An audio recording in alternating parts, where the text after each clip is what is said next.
Good evening and welcome to another episode of Blood, Sweat, and Tears presented by the FantasyHolics Podcast Network. With us, as always, is wide receiver one room Zach Ron and Castle Black Brian Bruner.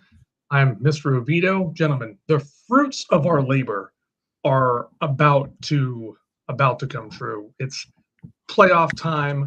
We have some money on the line in our leagues. Brian is in upward of 60 leagues, so could be a big payday coming soon. How are your playoff teams looking headed into week 15? Well, me personally, I did not really get the opportunity to go in and count how many of my 61 Dynasty leagues actually made it to playoffs. What I generally the way I generally look at it going into the playoffs is the teams that I was actually trying to contend on, how many of those made the playoffs, and how many got first round bye, which is pretty cool. So I didn't tally them up today. Reason being is I work at T-Mobile, as I've mentioned before, and I work at one of the busiest ones like in the fucking state at this point. It's like a nonstop, even on a regular day. Well, today we have something called T-Mobile Tuesday where we give free shit away and customers lose their mind for free shit. So this item, T-Mobile blanket. It's just a little fuzzy blanket. I think it's going to shrink to like an unusable size the first time you watch it. Just a little T-Mobile logo in the corner. Dude, riots over this thing. Like, it was fucking crazy. I closed my store tonight, right? So I had to be there at 1 o'clock. We were out of them when I got there at 1 o'clock. So I always feel like I lost my voice somewhat because of how many times I had to answer the phone and how many people I had to greet at the front door and say, hey, we ran out of the blankets. I've never seen anything like 12 years working for T-Mobile. T-Mobile Tuesdays started like 5 years ago, so I've seen all of them. This was the fucking nuttiest one. There was like the supply demand way the fuck off. So it was a day. So I didn't even get to look at my phone at all at work whatsoever. So I didn't tally that up. My main redraft league, the one I give the most of a shit about, I finished tied with the best record, 11-3. But the other guy that is 11-3 is also in my conference, and he beat me in the head-to-head, so he gets the tie break, even though I scored more fucking points than him. So I'm 11-3, second most points in the league, but I have to play in the first round because the other conference winner is like 9 wins, and he had 300 less points than me, but he gets a bye because of the conference thing. So we'll see what happens. I got a good team, obviously, so we'll see. But an extra win for me there to get the title.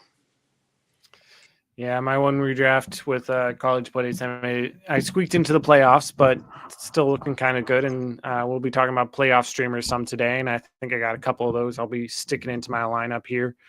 I'm struggling to find any wide receivers to really work, but it's half PPR, so I went very running back heavy there. Yeah, a couple other ones I was trying to make it into. I managed well, so. I'm down to just Lamar Jackson in Dynasty Superflex for playoffs because I had Penix and Daniel Jones as my other 2 quarterbacks. So things are looking a little rough for me there, but maybe I can put Phillip Rivers in my Superflex and that'll work out or something. I was just going to say, man, massive bid incoming on Phillip Rivers in your case. If you literally only have one quarterback, shit. Yep, just Lamar. Yeah, man. A little rough. Man, so this weekend versus the Raiders, we're going to see the terrible towels in Philly. Oh, I want to see a lot of pink T-Mobile blankets towels leaving. Dude. It was chaos, man. I'm like dizzy still. I just got home. I walked in the door from work like 25 minutes ago. Basically just said hi to the wife, came down, got the gear set up for this, and here we are. Yeah, it happens. Mm-hmm. Before we get too deep into anything, we have our first question again. If you have questions, want anything, whether it's streamers or questions or whatever, please feel free to state a comment. We'll pull it up. First question for a playoff run. Which Panthers running back you try? Hubbard or Dowdle? What do you like? I have both on a couple teams, and I'm starting Rico.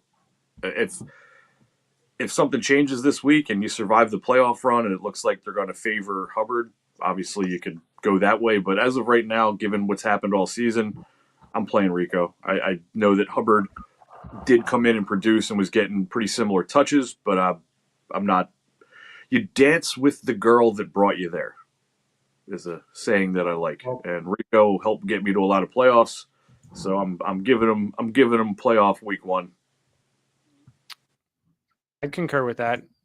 I got Rico, then I'm starting him in a couple leagues. I think, even though he had technically less snap percentage than Hubbard in 13 their last game, I still had more touches than Hubbard, more in the same amount of targets and catches. So I still try Rico over Hubbard. Yep. Yeah, I concur. It's whoever you don't start is going to get the workload. So I hope you choose right. I'd probably go Hubbard too.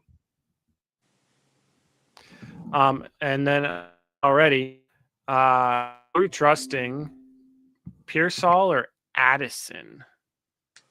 I mean, Addison has been better than Jefferson. That's not saying much, but Addison seems to have the attention of McCarthy more so than Jefferson does.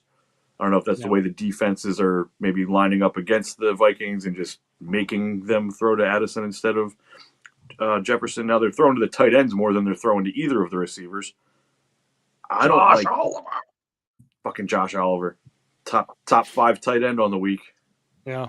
Crazy shit. But I guess to answer that question specifically, I would trust Addison over Pearsall because Pearsall doesn't seem to really be involved almost at all from what I gather. I haven't like grinded on Pearsall's stats in a second, but I can check him out. But I don't think he's done really anything. Addison's at least like not giving you goose eggs. Pearsall's tough because he's getting a lot of snap percentage, but he's not getting a lot of looks. He has, 76, 80% snap percentage, but he's only getting 3-4 touches or target last couple of days. For me, that's tough. I really like the 49ers matchups going into playoffs. Like we're about playoff streamers in a bit. If you're injuries or you just need a person to come in, like if you're in redraft, one quarterback, Daniel Jones goes down, a quarterback here for you, some tight, some from each position. As a preview, one of mine is Juwan Jennings. I feel like the 49ers matchups coming in the playoffs because they're playing the 8th, 5th, and 3rd most fantasy points wide receivers matchups. So I kind of lean Pearsall because I trust the matchup base a little more. And, I trust Purdy, McCarthy. Like McCarthy looked all right. I say all right. He had 3 touchdowns, but he didn't have a lot of yardage. So Addison a couple touchdowns. I think you at least have a higher floor with yards, touches with better matchups potentially from Pearsall. I just pulled up Pearsall's game log.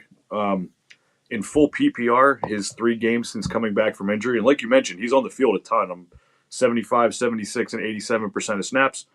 I'm looking at 1 point, 2.8 points, and 3.4 points. So if these trends continue, we could be looking at upwards of 5 points next week. Do have great matchups, all green, all 3 playoff matchups, green for the against the wide receiver position for him. So that's certainly in his favor, but yeah, I feel like their entire offense is Christian McCaffrey, and when they throw, Purdy much prefers throwing to Jennings and Kittle, and McCaffrey gets a lot of those passes as well. So it's like, what the fuck's there for him, Yeah. But I definitely don't think it's like a smash win for Addison. I feel like if I had both on a playoff team of mine, and that's that last wide receiver flex spot, I'd personally go Addison. But I'm not going into it hype by any means. I'm just praying I put Addison in.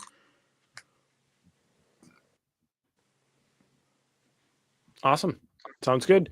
Let's jump into playoff streamers. We got 10 of them to go through. A couple we each gave 3 or 4 to kind of talk about before we go into a week 14 recap and week 15 review. But kind of diving in, Patrick and I kind of get first one, and I'll leave it off to Patrick. He put up Greg Dulcich and put up Darren Waller, both tight ends for the Dolphins. But I'll let you speak first. A lot of people might be saying Greg Dulcich, he's in the NFL. I was very surprised too.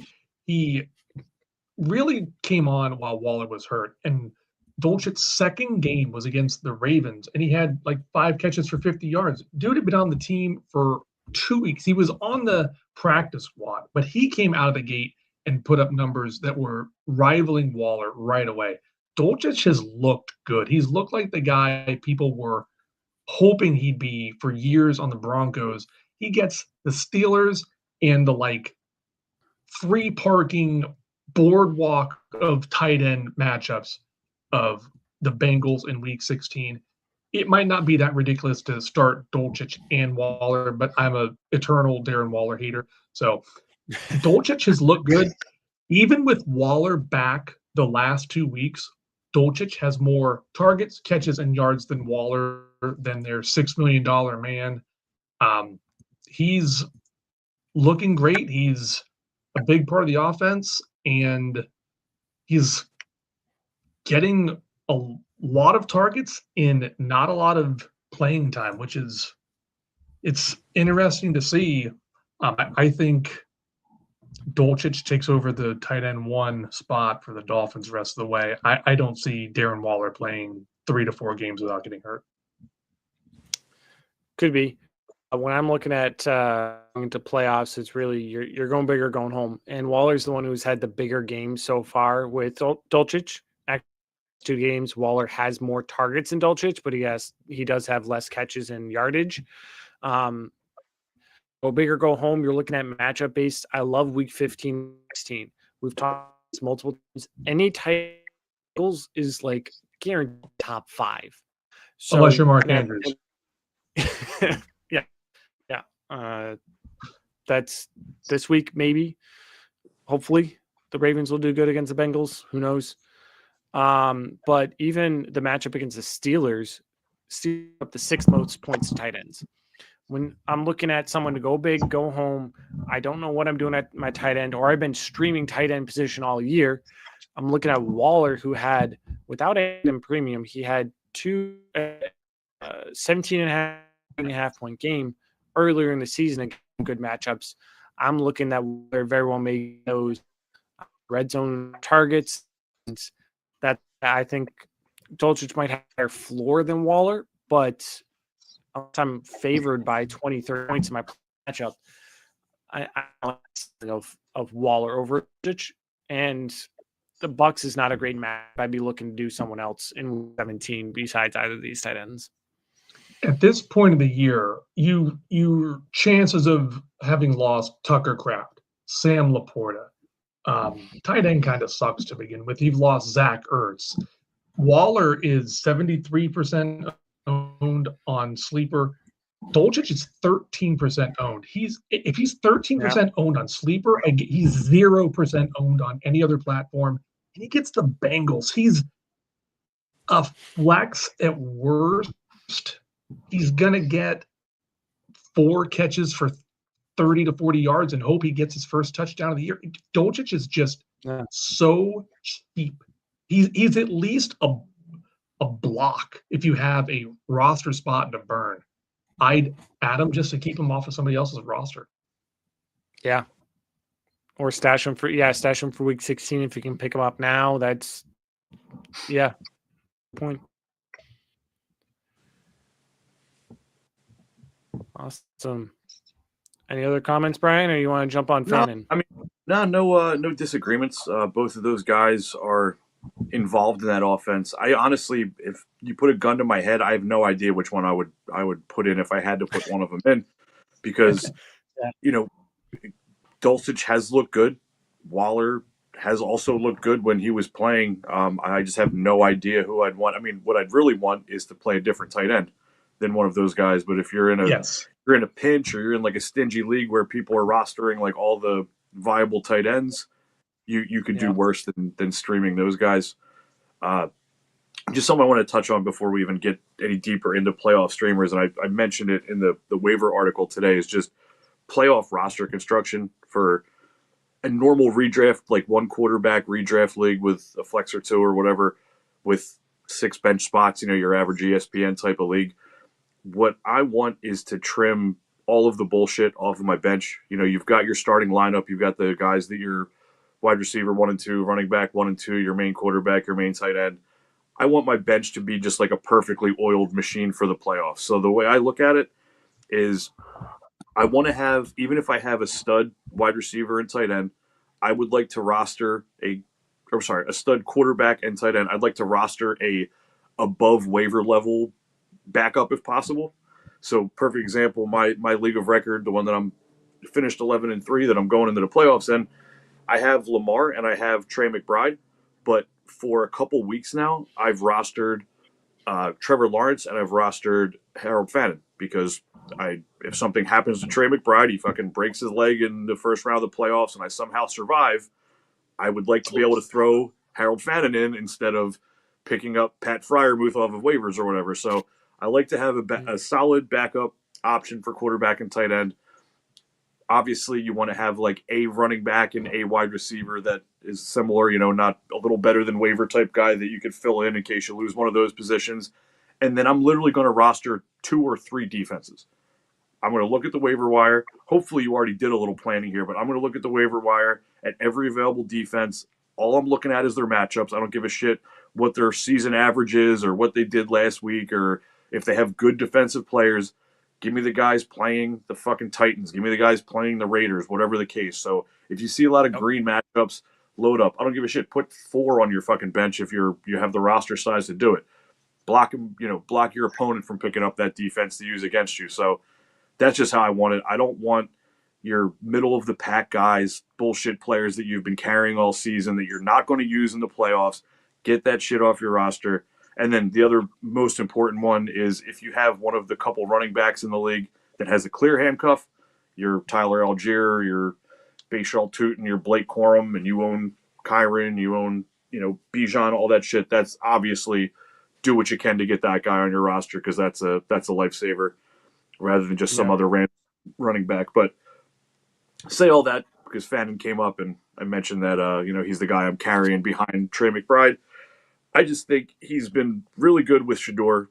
Best game of his career this past week. Lit it up. Solid matchup against the Bears. The Steelers don't really defend. The Bills are tough. The Bills are like one of the roughest tight end matchups. But I just think he's so clearly their main part of their passing offense that even in the rough matchup, I could see him having 5, 6, 7 catches for 39 yards or something like that. So he'll PPR your way to not killing you. But I just like Fannin. Him and Shador obviously have some mind meld going. They're both only improving with experience. So love it if you can get Fannin. And I was pretty shocked to see in normal ESPN leagues, he's only 35% rostered. So yeah, go grab him. Even if it's just what I'm doing, you have McBride, you have Bowers, you have Kittle, whatever guy that you're locked in. Fannin's a great guy to have to bring in case of emergency there, rather than scouring the waiver wires and having to play fucking Colby Parkinson or something like that. Yeah. I love his week 15 and 17 matchups. Those are some prime ones for tight ends. I mean, I looked up Bears are given 10th most, Steelers 6 points to tight ends. Talked about that with the tight ends. The Bills give up the least to tight ends. So if you're stashing a tight end, that's there. But I mean, as you said, Shador and him are getting great chemistry building that he still might do well with the Bills. You guys are right, but Mike Gesicki looked like baby Gronk against the Bills last week. 6 catches, 85 yards, and a touchdown. There's a chance. I'm saying there's a chance Fannin even produces in that game. True. Yep. And I already have a couple comments I want to catch up on. Talking about what you want to do with your playoff roster, Brian. We're having being told to preach it. We had Jay come in and say he's rostering 3 defense right now in his league of record. Again, doing that same idea of having those for you to select, but also not for your opponents. I know people have been knocked out of the playoffs because they had to pick up a defense and it got them negative points or something because other people were stashing great defenses. That's a great point. Then before we dive into our next graphic, talking about 3 more playoff streamers, which Giants running back are you trusting? Tracy or Devin Singletary? Another very interesting question. Yeah, it's pretty much a 50-50 split Mm-hmm. where weird to say, almost Singletary just because he's the one getting the goal line touches. Tyron Tracy has 1 rushing touchdown on the year, 1 touchdown overall, and that was week 7. Singletary at least has 3 touchdowns in the last 3 they played. Singletary's getting goal line work. I would almost trust Singletary over Tracy. We're talking about snap share and carry. It's a pretty 50-50 if actually leaning towards Tracy. Almost kind of our Charbonnet is getting the brunt carries, but Charbonnet's getting those goal lines. He's getting the brunt, but Singletary's getting the goal lines. Kind of, who do you like? So it seems like, and I'm paying a decent amount of attention to this because I have a decent amount of Tracy shares across the leagues, and it seems like they want it to be Tracy. It seems like they want to give him first crack. They want to give him the most touches. It's been a health thing with him where I feel like the big games that Singletary had were because he got the 2 touchdowns in the one game. He just happened to be on the field for the goal line situation to get them. But they really want to have Tracy involved. The last game they had here before the bye, Tracy had quite a lot of touches. It didn't really pan out into a huge game, but I think Tracy's the more explosive, shiftier running back. I think they're both capable, and it's really just a matter of which one's going to get the most usage. And I think, sadly, they're going to continue to get similar usage.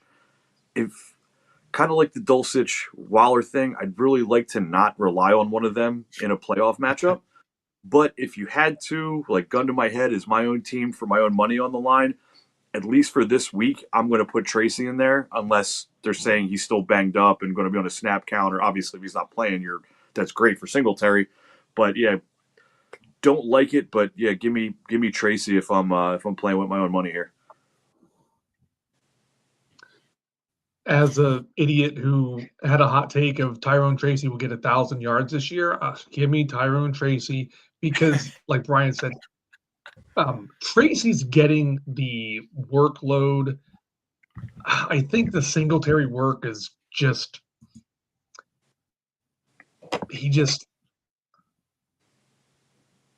I don't know. It's not consistent. It's not what's the word I'm looking for? He can't.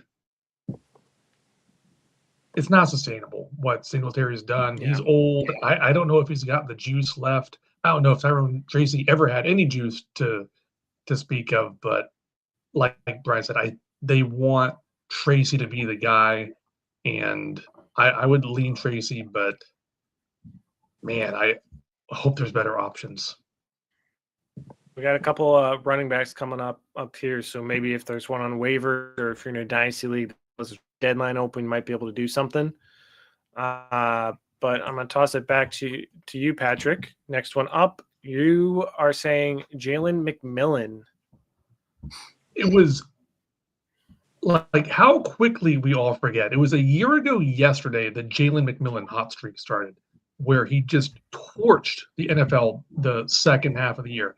From week 9 to 13, he had 7 touchdowns and at least 4 catches in every game, at least 50 yards. McMillan was this year's Igbuka. It was like, oh my goodness, look at this. He was a 3rd-round pick. He was automatically a piece of the offense. Godwin did go down, but McMillan was playing great.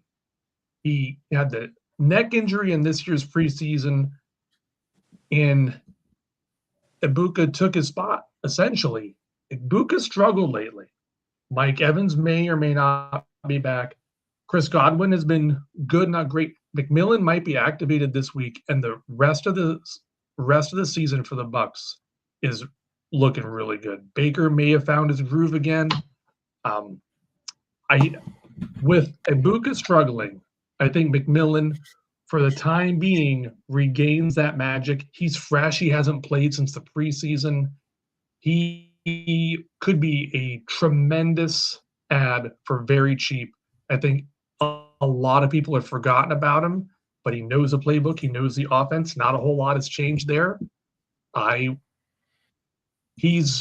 you get him cheap enough, he's a great stash. I think he could do worse, like Greg Dulcich. I have a couple concerns with McMillan, not just his first game on the season, but also when you actually look at his matchups, he doesn't have good matchups the rest of the season. The Falcons he does. Falcons are giving up a good number of points to wide receivers. Panthers are giving up the third least amount of points to wide receivers, and Dolphins are giving up the 8th or 9th least.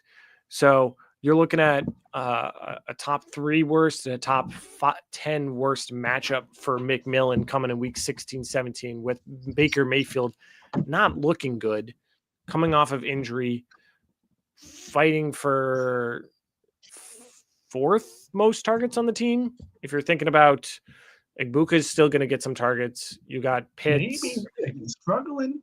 Sorry, not Pitts. Wow, that's a bad team, different team. But Bijan's going to get targets. There's a chance, but the only one I'd really probably feel comfortable starting him on is week 15 because of matchup. And you feel comfortable with starting him after not playing for 14 games? He's fresh. He's fresh as could be. Those 3 teams that he's playing against could be just in complete 2026 mode. The Bucks have a division to win. They have playoffs. They've got playoffs coming. Yeah. Fair enough. With as long as his neck is healed, I hope it is. Evans and Godwin might be fading. Ibuka's fading. A lot of people saying Ibuka hasn't looked great lately. McMillan could find immediate work. I'm hoping. Very happy to say that I sold almost all of my Ibuka shares while he was still at that fucking nuclear going for top 3 overall, top 5 overall wide receiver prices. Good man. I still have maybe Good man. 1 share, maybe 2 shares in case he goes back to nuclear. But yeah, when shit like that happens, man, I felt the same way about CJ Stroud when, he was at those, that offseason after his rookie season. He was going 2nd and 3rd overall in Superflex startup drafts. Yep. And I sold every fucking share that I had. Like Daniels this last year. Yeah, similar. And look, Daniels is still going to be valued very high. He's still going to go high, top, I still assume top 5 or so in a Dynasty Superflex startup, or just as a top 5 overall quarterback in single quarterback leagues, just based on the ceiling and the upside. But yeah, look at Daniels this year. He did not return on investment whatsoever. Between the injuries and even while he's played, he's not putting up close to the numbers that he had. So yeah, I think that was I don't want to say hot take, but I just brought it up in the offseason. Jaden Daniels may never in his life, in his career, be worth as much as he is right now. So if you can sell him for climbing down the tier of dynasty value, if you could sell him for a Jared Goff, a Dak Prescott, and a bunch of pluses, first, and a good player with it, a good receiver with it, I'm doing that every fucking time. It's almost like when a player gets to that top, literally number 1 at their position, or like a top half of the first round dynasty pick, it's almost crazy not to sell them because they can't get any more valuable. All they can do is lose value. So I'm a big proponent of that. I've made out quite well with it. there's really not a lot of trades I've made for high end or trading away high end players like that where I really ended up regretting it. Sure, maybe they stayed hot, maybe they stayed a top 5 receiver, but guess what? I got 2 first-round picks and a decent receiver with them, and it made my team better. It made my team deeper. So, yeah, man, sell these crazy high assets. You brought that exact trade that was just commented again by Jay this offseason. He traded Daniels for Drake Matthews and return on investment. Yahtzee. Fuck yeah, man. Yep. Great point for Dynasty. Yeah, my favorite Stroud trade that I made that offseason after his rookie year, I sold him to a guy right before the NFL draft. So I sold Stroud for Jalen Hurts and the rookie 201, which I took Lad McConkey with. So I literally got fucking Jalen Hurts and Lad McConkey for CJ Stroud. Nice. Yeah. And it was like people were like, "Oh man, I think you might have got fucking you might not have got enough for Stroud." I was like, "Oh, trust me, I did." Yep. I love seeing those type of trades. Hell yeah. So these next 2 are mine. I want to throw a couple wide receivers, have some good matchups that are on the up. Juwan Jennings is hurt back and back in the rhythm. Jerry Jeudy and Shedeur Sanders are really kind of getting into a rhythm now that now I've had a couple of together. And boy, do they have some great matchups coming. And when we're talking about streamers, we're talking about not just picking up off waivers starting, but these are guys that aren't must starts, but you're talking, okay, I have some injuries. Which of these flexes I'm playing? And I think these have some merit to get that flex spot of Juwan Jennings with Purdy's facing, he's facing the 8th, 5th, and 3rd defenses giving up the most fantasy points right now. When you're going into the playoffs, when you're hunting these matchups in these boring games, Purdy, who can throw the ball, Juwan Jennings is probably 2nd or 3rd target wise because, Kittle and Christian McCaffrey take up so much work, but still getting a brunt of the targets too. And you're looking at teams that are still going to put up a little bit. I mean, Warriors looking a little better, so it's not going to, 49ers aren't going to immediately match. Colts are still playing a little. Bears are looking strong. At matchups where the 49ers are still going to have to pass the ball while Juwan Jennings having some prime matchups. I mean, if you saw the Bears-Packers game this last weekend, those Packers wide receivers did pretty decently well when they didn't drop the ball, but they still did decently well. That some high hopes for Jennings going into that. And similar idea, Jerry Jeudy and Shedeur Sanders are king. There's a click. I've never been a high on Shedeur Sanders. I think he's going to coming down, but match-wise, again, when you're looking at someone who has this potential you can put in your flex spots, and Bears giving up the 3rd most points to wide receivers, whereas Bills not a great matchup, but middle of the pack, 17th, and then again giving 6th most.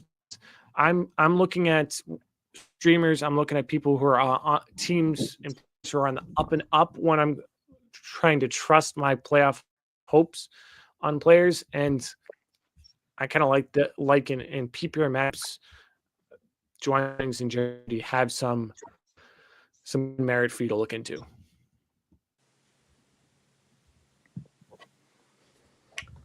I don't disagree with either of these last 2 receivers, especially McMillan. McMillan's certainly a fine stash too if you have the roster space for him.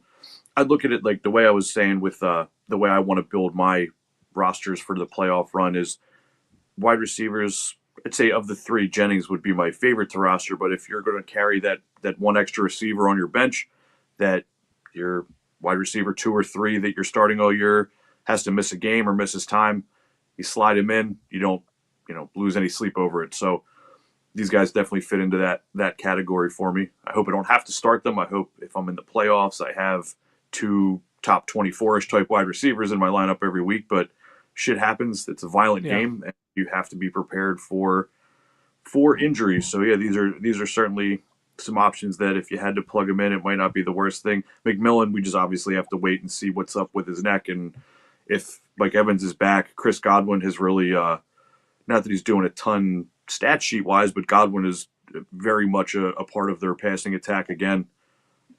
And yeah, man. So we'll see what's up, but these are certainly guys that I'd pull off of the waiver wire. Yeah, I've been a Jennings truther forever. I had him on taxi squads forever before he blew up. I probably dropped him on a couple squads because I thought he never would amount to anything right when he took off. And Judy, he's played in Denver and Cleveland, and he's playing in that Bears game. I saw the temperatures. It might be a 20 below wind chill. He's playing in Chicago, Buffalo, Pittsburgh. He's going to be he's not afraid a little bit of cold. He'll be weather tested and ready for battle. He's a skinny little guy too. Him and my Slim Reaper, like the only thing that you can tell them apart is the different uniform color, the dreadlocks. They're like the same exact build. They're both like 6 foot 160. So yeah, he better put some layers up. A couple layers of like thermals, some thick socks. Yeah. Before we move on to the last one, we got another start sit. I'm just going to read them out. Pick one: Igbuka, Reed, or Boutte. For me, that's pretty simple. I'm picking Igbuka there. When you're looking at just matchups, you're looking at Igbuka facing the Falcons. You're looking at Patriots playing the Bills for Boutte. And Reed is at Denver. I don't like those matchups for either Boutte and Reed, and I think out of all of them, Igbuka is the best receiver there that I'm still going to trust myself with. Again, the guy who got me there. The girl who got me to the dance, like you said. Give me Igbuka. Dance with the girl that brought you there. Yeah, Igbuka, despite the struggles, I still trust him over Boutte. Booty. I showed you guys. I got an autographed picture of Booty that I won in a South Harmon contest a couple years back. And that's right. Every time he scores a touchdown, I'm like, this thing's worth another 10 cents. Reed just came back. Reed actually was on the field a lot at least for Jaden Reed purposes. Like they really did get involved and have him. Not that he had some big stat line, but he was on the field a lot, and I guess they trust his health, and he's going to be, I guess, their wide receiver 2 or so behind Watson. But of the 3, definitely Igbuka. Boutte's had some big games, but he also just can give you a straight goose. So yeah, give me Igbuka despite his game log, man. I didn't realize it was this rough because again, I don't have many shares of him. But Igbuka's last couple games, week 10, he had a 23-point game, wide receiver on the 3 on the week, which is awesome. But then it's been 9, 6, 8, 3.5. So that's not what you like to see, but yeah, of those 3, Igbuka. Easy pick for me there. Yeah. I agree. Cool. Going into our last 4 playoff streams. Looking at it, Marks was you, Brian?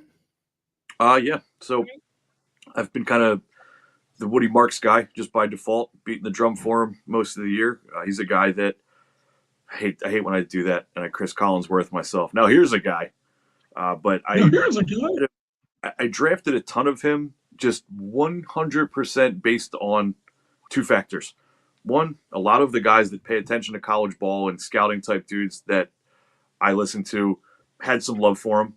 Nobody had him way up at the top of the, near the top of the class for running backs. But I heard enough people that I trust have some love for Woody Marks. And then the fact that the Texans traded future day 2 draft capital to move up to pick him where they did in the 4th round in the draft. It shows that they obviously wanted him a lot and had plans for him. I brought him up for this segment because of all the players we're talking about, he's probably the highest rostered. So he's not, if you're in a league where Woody Marks is on waivers at this point, that's kind of crazy. But I more or less brought him up as like a potential trade for if you have him on your bench, he might be a guy that you might want to start over someone that maybe you weren't starting him over most of the year. and I like him. He's got some really easy matchups coming up. Nick Chubb also got hurt in this last game, and Woody Marks was already getting the large majority of the work now the last couple of weeks. So it's a solid offense. They're playing some shitty offenses, and they have the best defense in football. So I think they are just going to be shut the other team down. Let's run Woody Marks down their throat. They have a capable enough offense that he should get some goal line work, and I just think he's going to be locked in as a running back too for the playoffs. And I'd start him over some guys that are sexier names and dudes that you'd probably just auto start or that might show up on the apps as having more projected points than him. I think he'll be a very safe floor and even give you a little bit of a ceiling, but I can't imagine him giving you any duds with these 3 upcoming matchups. Yeah, Alex has the volume. He's getting 8 points a game where, yeah, he's going to have that floor. And if he finally gets a touchdown or 2, that's better. He's a great one here. I'll talk about my final 2 before back over to Patrick, and I'll do it briefly. We've talked about the Dolphins already. I think is someone who's set up to have a great matchup. Set and third most quarterbacks or points to quarterback, and I'm mentioning this only because we've seen some quarterback injuries in the last few weeks. Lamar, I'm looking the same. Sit him for 2. I'm saying just you have questions with Stanley Jones was injured. So when you're looking, okay, who matchup wise might I want a 1B put on my bench just in case injury or something? I'm looking at these matchups for Tua. I'm thinking he could someone I'll toss in and see how things look. Again, it's someone I want to see how he does against the Steelers and hope I have someone else to play. But if he looks good against the Steelers, I'm questioning who I'm else is. 16-17, I might be starting it. Similar things with Devin. I think he's someone pick up, put on your bench 15. He does well. He has some great matchups in the Jets, Titans, but he's not someone I'm looking to necessarily start in week 15. But he's someone that let's put my play up roster. Let's get some of these guys that are on up and up that has some strong potential rather than these just guys who have been mid all season. Give me Devin Neal, who's starting to get more and more touches and look better and better. He's the only healthy running back on the team, it seems. I would call it and we haven't even had the Taysom Hill game yet. Yeah, it's got to come soon. I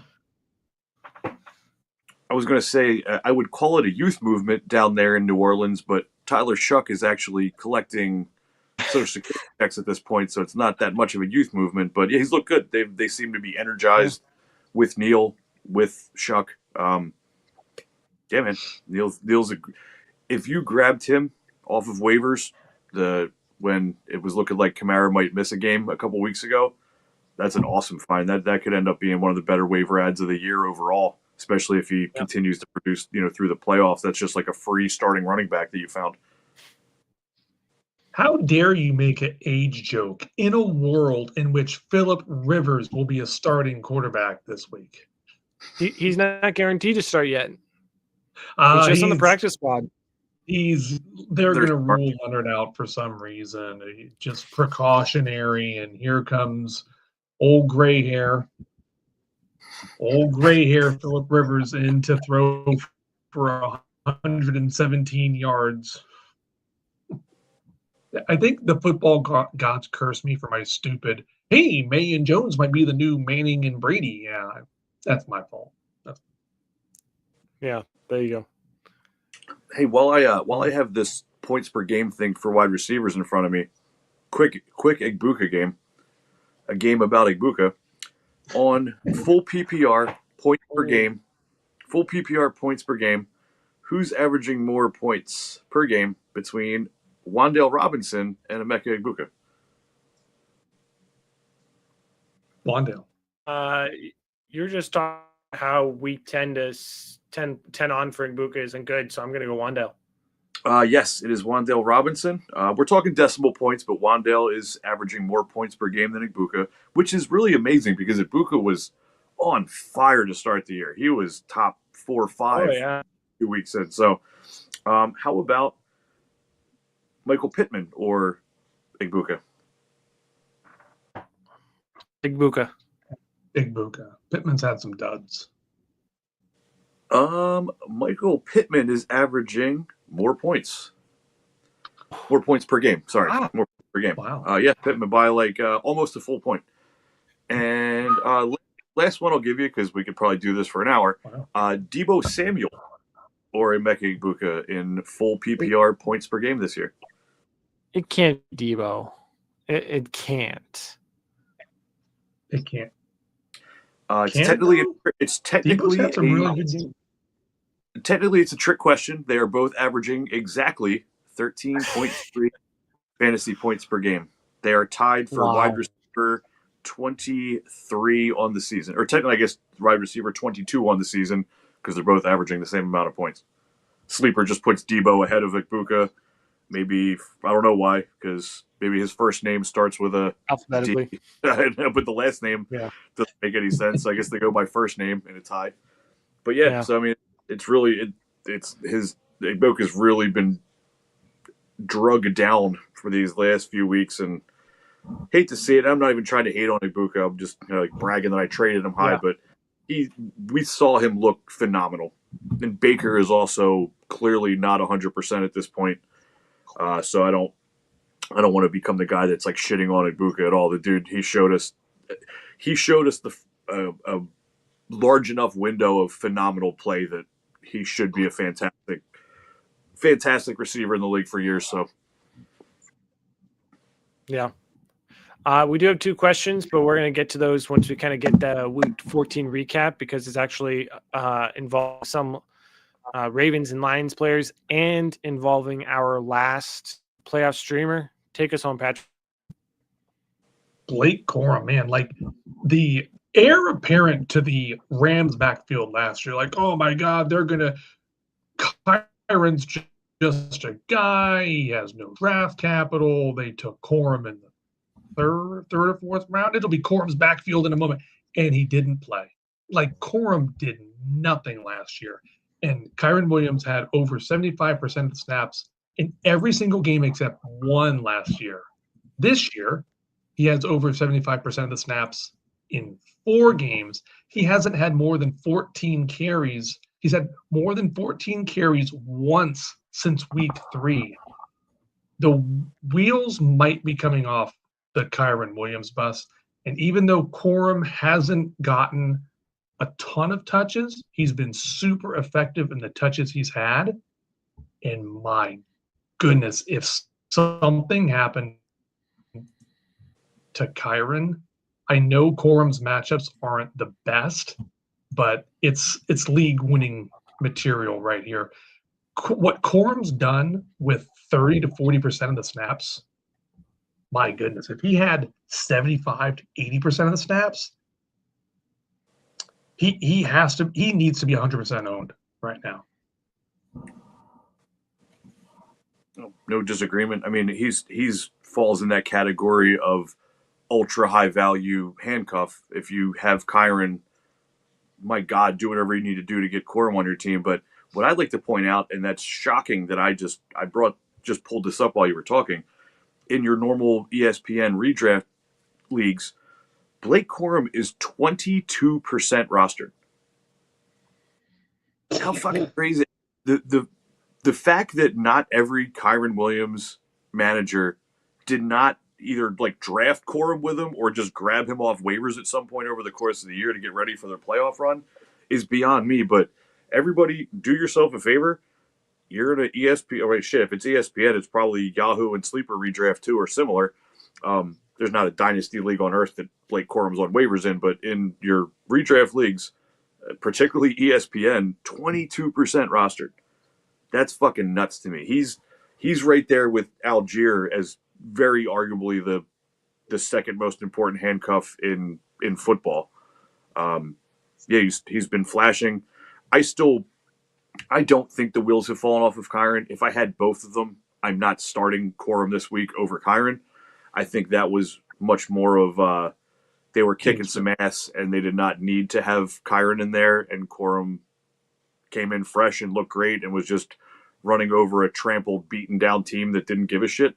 But I don't disagree. Corum's gotten better and progressed as he's gotten more touches, and he looks awesome. And if Kyron did miss any time, nuclear top end RB1 type for the rest of the season. So, yeah, my God, I wish I'm looking at my ESPN league of record here, and of course he's rostered in that league, or I'd have probably every fab dollar I have left on that bid for tomorrow morning.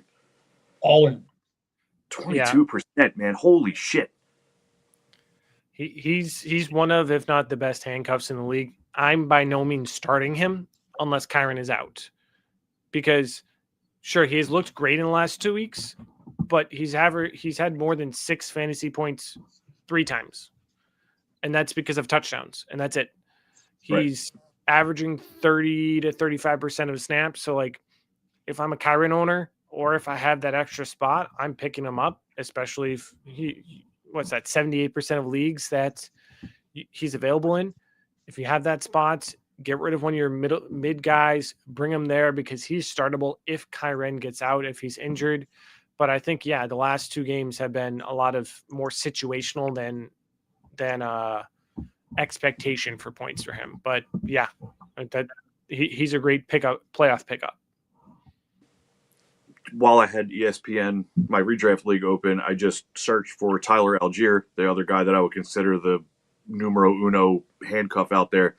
He's 33% rostered in ESPN redraft league. So Another guy, I feel like even if you don't own Bijan, if you have the roster space for it, he's an awesome one to throw on your own bench because man, same thing. If Robinson's out, Algier's like semi-startable in an emergency by himself because they give him a lot of goal line work and they like him, and he's a good player. I mean, he had 1,000 yards his rookie season the year before they brought Bijan in. Algier's capable. The coaching staff likes him. If he was the only guy there, he would be an easy start. So, check your fucking ESPN leagues for Corum and Algier at 22 and 33% rostered, respectively. Yeah. God damn. Again, both rostered in my league, so I can't fucking get them, but numbers are numbers, man. They're out there in a whole shit ton of leagues. Yeah. Sweet. Let's get into our recap. Now, we'll go through this. I guess we got 2 quick questions real quick. One regarding this game and such. I'm going to go with the second one first because it's regarding this game and Corum. It's pick 2 between Montgomery, Corum, Hunt, and Rodriguez. And again, I think this fits the answers to our questions earlier of I don't want to if I don't have to. But can you put the question up on the screen? Montgomery, Corum, Hunt, or Rodriguez. Pick 2. For me, I'd almost say Montgomery, Hunt, but that must be a deep league if you got to pick 2 of these. Yeah. So my first thought is Hunt is probably the safest floor play to get you 10, 12, 13 points. I think he's almost a lock to get in the end zone anymore. He's kind of taken over that David Montgomery thing from the last couple years where like Kareem Hunt for a touchdown's an easy DraftKings bet. So I think I want Hunt as one of the 2, regardless what the scenario is. And then looking at it, if you're favored in your matchup and you need 2 solid floor plays, I think I would go Hunt. Monty Rodriguez has a good matchup though. He's going against the Giants, I believe. He's projected further. ESPN's given him a lot of good projected points. So, I'll take that back. Monty doesn't have that high of a floor anymore. He has some games where he's gone if they're just leaning on Gibbs. So, if it's a floor play, I'm going Hunt and Chris Rodriguez and just accepting the 10 to 12 points I'm getting from them and living like that. if I'm an underdog, I still want Hunt to get those locked in points, but I'm going to throw in Blake Corum for the second guy just in case it's another scenario like last week and he has a fucking boom game. Yeah, so that's where I'm at. Give me the Rodriguez Hunt if I am the favorite, and Hunt Corum if I'm the underdog. That was perfect. I think if I remember correctly, the Montgomery touchdown run was fairly long this week. If it wasn't for that, It was another egg. He's not involved in the offense like he used to be. It was like a 37 or something yard touchdown run early in the game, and then his stat line was almost like that run, and that was it. Yeah. Okay, one final question before we dive into all three quarterbacks have great matchups, and so it's kind of a preference versus how things are leaning. But start one quarterback: Lamar, Stafford, Purdy. Stafford. You got Stafford, Lions at Rams. You got Titans at 49ers, and you got Ravens at Bengals. Purdy's the easy out for me, so I'm just disregard. So it's between Lamar and Stafford for me. I genuinely liked what I saw from Lamar. He looked like a completely different person on Sunday than he did the last month or so. He looked agile. He didn't look afraid to run. The Isaiah Likely touchdown was a fucking touchdown, and they took that away from him. So, like, he should have had 2 touchdowns and a rushing touchdown. So I would be really fucking torn if I had this decision on my hands. Matt Stafford has been awesome. Matt Stafford, I think he's the fucking quarterback 2 per game at this point after last week, depending on your scoring. But I think in 6-point passing, he's legitimately second in points per game. So fucking Lamar has the Bengals. Jesus, man, that is so tough. I feel like, here we go. Kind of same answer to the last question. If I'm the favorite, give me Stafford and the safer points. If I'm the underdog, I'm putting Lamar in and hoping for those nuclear 46-point Lamar games, because as good as Stafford's been, it's because he's locked in for like 25 a week. Lamar can break fantasy, and he looked like himself again last week. So underdog Lamar, favorite Stafford. And there's no situation you're starting Purdy over either of those two? No, he was the clear out for me. Those two are a different tier than Purdy. Fair enough. And now Purdy will, of course, have the biggest game of the three of them because I just dunked on him. So yeah, it's always how that works. That's my thought process, at least with those guys. Yeah, that's like how me needing Hurts to outscore Herbert by 13 points last night, and Hurts then had -4 points on one play. Like, he's just like, you needed all these points, I'm just going to give them away right now. So yeah, that's always how that works. But again, if you have questions, start sit, different questions about trades or what we think of players, feel free to comment as we go along. If it's to a team that we're about to get to, we'll typically wait till we get to it, but feel free to keep them coming. But Thursday night had kind of a thriller, high-scoring game. Cowboys, Lions. I'll be right back.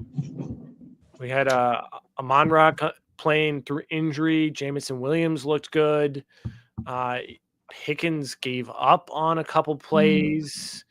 Kind of what are our thoughts going into fantasy playoffs? Are you trusting Pickens even though he gave up on some plays and hasn't looked good? Are you liking Jamison Williams? What are you trusting Amon-Ra if he's still injured? Definitely easy starts without any hesitation are Dak. Even in one quarterback, he's been top 5 all year in points per game. So Dak's an easy start for me. Javante's in every lineup I've got him. Lamb is apparently progressing well through protocol, and he did get the extra couple days since this is a Thursday game. So I think there's a very realistic chance that Lamb does play. So if Lamb's active, you're obviously starting him in every format. Pickens, that one was rough. The Pickens one kind of cost me a playoff berth in my family league because I basically just needed him to have like a 15 or 16 point game, I think, and it probably would have gotten me through into the playoffs because it was a kind of win and get in thing. And the combination of him and like one or two other players kind of not doing their usual thing bumped me from the playoffs. But if you have ridden him this far, he's been amazing. I can't see any scenario in any format that you're benching Pickens for your week 1 playoff matchup. So he's pretty much an auto start. Goff's the QB. The CBS guys were talking about this today on my ride home from work. Goff's like the quarterback 9 per game on the year, but he just doesn't feel like that. No, because he has a little bit of like the usual what Kyler Murray does to us every year, where overall he ends up as like the quarterback 9-10, but it's because he had a couple nuclear games. Like Goff's had, I think they said 5 games as like QB 18 or worse on the year, but all that balancing out ends up making him like the QB 9. So Goff is a guy that definitely looking if there's better options. You probably end up starting him, but Goff's somewhere where I wouldn't just auto start him. I might see who's on waivers or who your other quarterback is. Yeah, Amon-Ra, you're fucking start him. He was hobbled and he went out there and got you like 15 or 16 fantasy points without a touchdown this past game. J-Mo, I'm starting him, no hesitation at this point. Other than that real random goose egg that he got you in this hot streak, he's been wonderful. And it seems like they're finally, ever since Campbell started calling the plays, they're getting J-Mo the ball. Even with Amon-Ra out there on like every snap the last game, J-Mo was, I think, 7 for 97. So he got you, 16, 17 points again without a touchdown. So can't imagine benching him anywhere. I mean, these are two teams where it's like start everybody. Yeah. Monty and Goff are really the only two. Jake Ferguson didn't even bring up. You're pretty much starting him. He's slowed down a bit. He's still a startable tight end. So Monty and Goff are the only real question marks for me, and they're certainly worth having on your roster, but they're guys that I might look around to see if I could do better. Now, an interesting dynasty. Go ahead. Flournoy. Was that just a byproduct of the CeeDee Lamb concussion? I think it was just the Lamb concussion. Get out of my brain. I was just about to ask a question about Flournoy. I was just about to say he's a 26-year-old who's in his second year, dynasty-wise. What are we thinking about him? Because he's had 2 pretty good games. He's still getting, on average, 50% of the snaps at wide receiver. Sure, he's behind Lamb and Pickens, but if one's out, he seems serviceable. And right now, sleeper dynasty, 24% rostered. Right. So kind of, is he someone, if you see that you're coming in dynasty, you're out of the playoffs, are you dropping a ton of fab on him? Are you saying he's someone that I need to have on my team, or is he kind of like it was just a turn defense and perfect situation for him, and this is one time in a lifetime game, and that's it for him? I don't think it's a one-time thing. If Lamb and Pickens are both there, especially if Lamb signs a long-term contract or gets franchised at least, which is one of those two is almost certainly going to happen, he's a third wide receiver on a good passing offense. In dynasty leagues, that is worth having. If you're the third wide receiver on a good passing offense, unless it's some weird dynasty league that has tiny benches, which I don't even know if those exist, he should be rostered. So I'm looking at the trending players that are available on trending players, but also showing as available on my dynasty leagues. I got home from work and basically just jumped around the podcast, but once we're done tonight, I'm going to have a long evening of going over waivers. Luckily, the teams that are out of the playoffs now don't have to pay as much attention to, so it'll be a little bit easier than my usual in-season task. But I'm pretty much telling you right now, Flournoy and Phillip Rivers will be my 2 most highest claims on players before I go to bed tonight. Yeah, Flournoy, man, I'll put, especially in dynasty leagues where your fab is, especially if you're not in contending, your fab's almost useless at this point. I'll blow my whole fab load, wad, whatever you want to call it, on Flournoy. And he looked awesome. And Pickens is a head case, and I don't want to call Lamb injury prone at this point, but Lamb misses games, and we just saw what he did.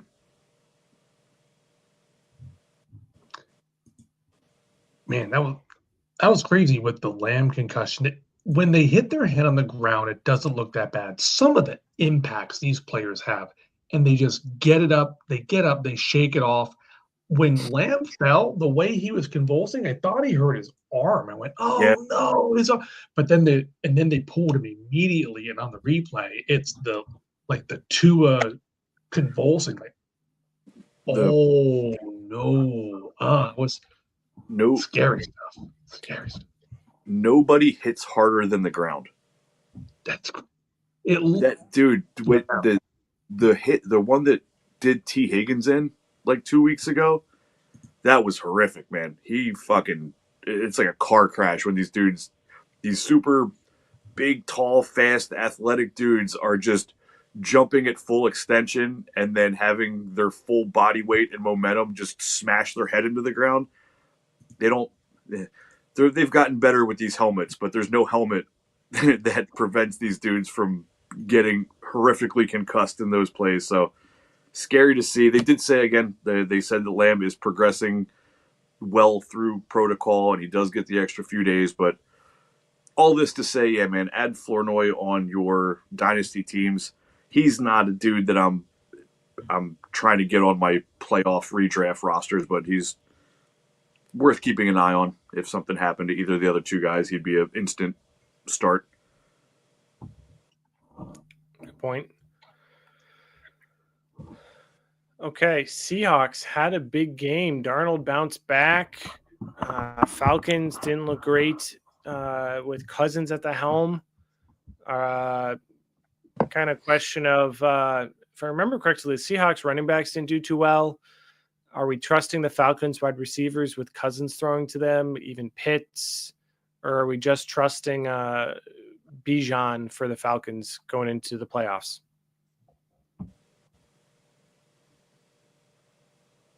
Just Bijan. Maybe Pitts.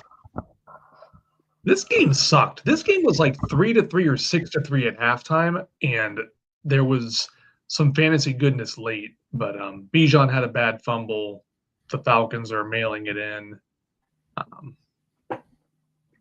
If you recall, it was actually me that triggered that. I complimented you in the FantasyHolics group chat. I was like, man, you were dead ass right about avoiding West Coast teams coming to the East Coast for a 1:00 start. Man, it was they had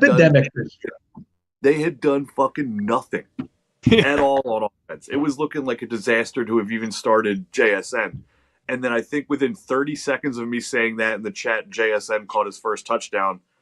And then it was like game on for Darnold and the squad there. The running backs are still a fucking nightmare. God bless you if you have to still continue to decide who to start between Walker or Charbonnet or either of them. They're like each other's handcuff, but none of them ever get hurt. So it's like fucking, it's just, what a pain in the ass. Yeah. But as far as played to perfection. With Kyle Pitts, he's looked good. It seems to be that, especially with London out, Cousins throws to him. So I wouldn't be hyper eager to start Kyle Pitts, but if you're below the lock him in McBride, Bowers, Kittle tight ends, I'm not upset to put Pitts in the lineup. Certainly over, like, if it's Pitts or like somebody off of waivers, yeah, I'm okay starting Pitts through the playoffs. Yeah, agreed. Okay, two quick side questions. One relevant to this team, which so dynasty question for next year. How do you like Michael Penix for the Falcons? Is he the future quarterback for them, or are they going to draft a quarterback, go to free agency, and spend another $200 million on someone they bench, or kind of future dynasty asset of Penix? I don't like Penix. I'm out on him. I don't want to cut him, obviously, but he did not impress me much at all this year. Yeah, if I could move off of him to get something useful for a playoff run, I will. And I did recently. I have to pull up the trade, but I did a pretty blockbuster trade that involved me selling a bunch of picks and injured players to get some firepower for the playoffs in a league. But Penix was one of the pieces I sent away, and I wasn't. No, I did not. I wasn't sad about it. I was like, yeah, good luck. Hopefully, he can do something for you. But yeah, get him off my team. Not a fan. I think he was a little bit overdrafted. Most of the college scouting type people that I trust and listen to didn't like him going that high at all. Yeah. I think he's for Atlanta next year. I don't think Atlanta's drafting anyone, not with how this next quarterback draft class doesn't seem to be shaping up too well. I think, at least compared to previous years, or how the quarterback draft class in 2027 is, that at least for Dynasty is the starting quarterback next year. But it's in 27 if Atlanta does anything, and I think that's highly dependent upon how he looks next year. I'm not looking to go for penny on the dollar for Penix right now this offseason on the chance that he does well, but if a good offer comes my way, he's selling him for sure. Yeah, I don't like Penix at all. He's going to be 26. It's his third ACL tear, and I saw a couple conflicting reports. They don't think he'll be ready next year. And if he's 26, 27, coming off a third ACL tear, I don't want anything to do with Penix. Like I said, overdrafted. They were enamored with his Washington film in college, and man, I don't know. I'm just not feeling it. So maybe they're in play for Kyler. Kyler will start somewhere next year, and I'm sure it's not going to be Arizona. It better not be Indy. It better not be Indianapolis. Yeah. I think the Colts are going to give Daniel Jones a long-term contract, even with this injury. Probably. But so that the way I look at that is Jones probably isn't ready until towards the end of next year. It does seem that they've gotten way better with Achilles surgery. These dudes are actually bouncing back and having quicker recoveries and being effective. It used to be Achilles was it. You're fucking done. Like you had Achilles injury, you're retired now. You don't even try to play. But now they bounce back quicker and they seem to be okay after. So, I mean, it makes sense. Modern sports medicine and surgery and shit, like they've figured shit out and they just do it better. So I'm pretty sure Jones gets a long-term bag from them. And who knows what they do to start next year, if it's Riley Leonard or, hey, maybe Anthony Richardson for half the year or something. But we shall see. But this is a pretty fucking crazy trade that I made, so it's worth bringing up because it involved me giving away Penix or selling Penix. I was going back and forth with somebody. This is a league where I am the 2 or 3 seed, very good team. And I had some injured dudes on my bench, and I was looking like, let me see if I can flip these guys into useful pieces for my playoff push. So I have Laporta, Penix, and Trey Benson on this team, all doing nothing for me. I'm pretty convinced Trey Benson's not playing again this year. Who knows if he's – I don't know what – I'm not a Trey Benson fan, never was, and he just seems to just never get off of IR. So I was looking to move Laporta, Penix, Benson, put them all on the trade block, see what bit. This is a pretty deep team, but I just was like, it's a best ball too, so I just want to get more firepower, more guys line up.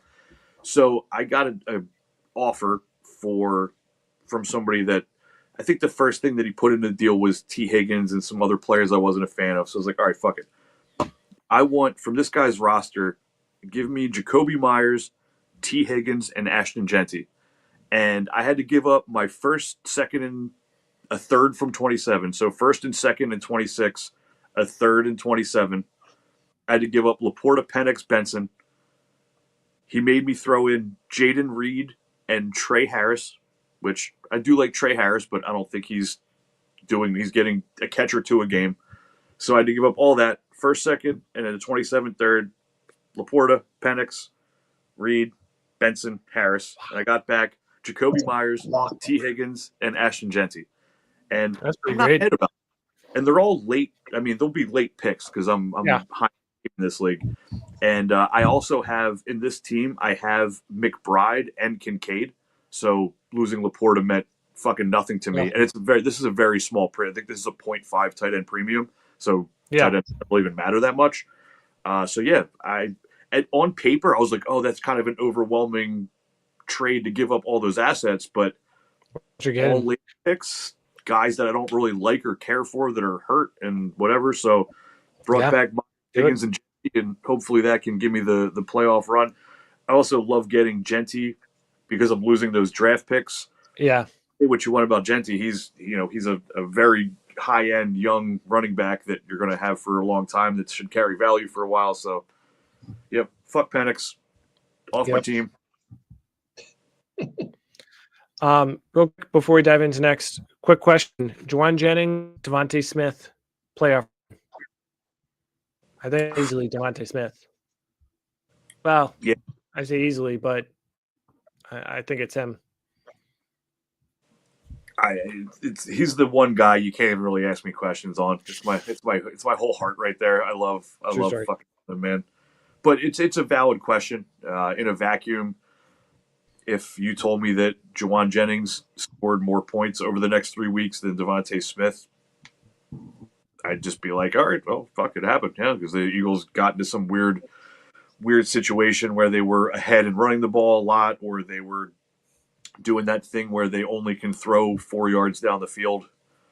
But yeah, I'm going to start Slim, especially like this week. If that's a decision you're making, I'm starting Devontae Smith without hesitation. Yeah, I'd agree. Okay, let's start blasting through some of these games on the recap so we can look at the preview. Bengals Bills was an amazing snow game. So much fun to watch. Such a great back and forth. Oh, great game. The worst pick six you'll ever see.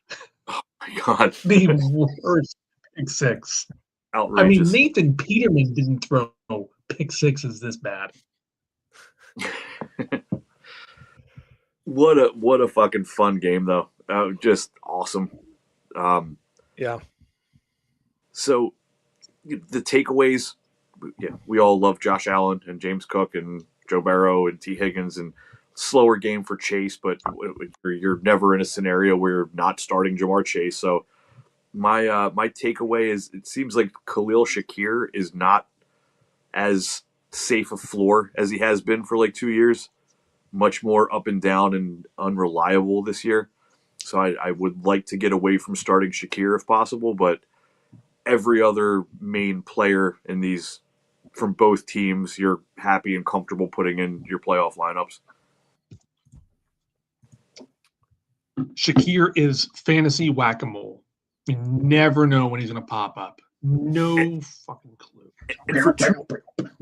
For 2 years, he was the exact opposite. He was fucking 11, 12 PPR points locked in.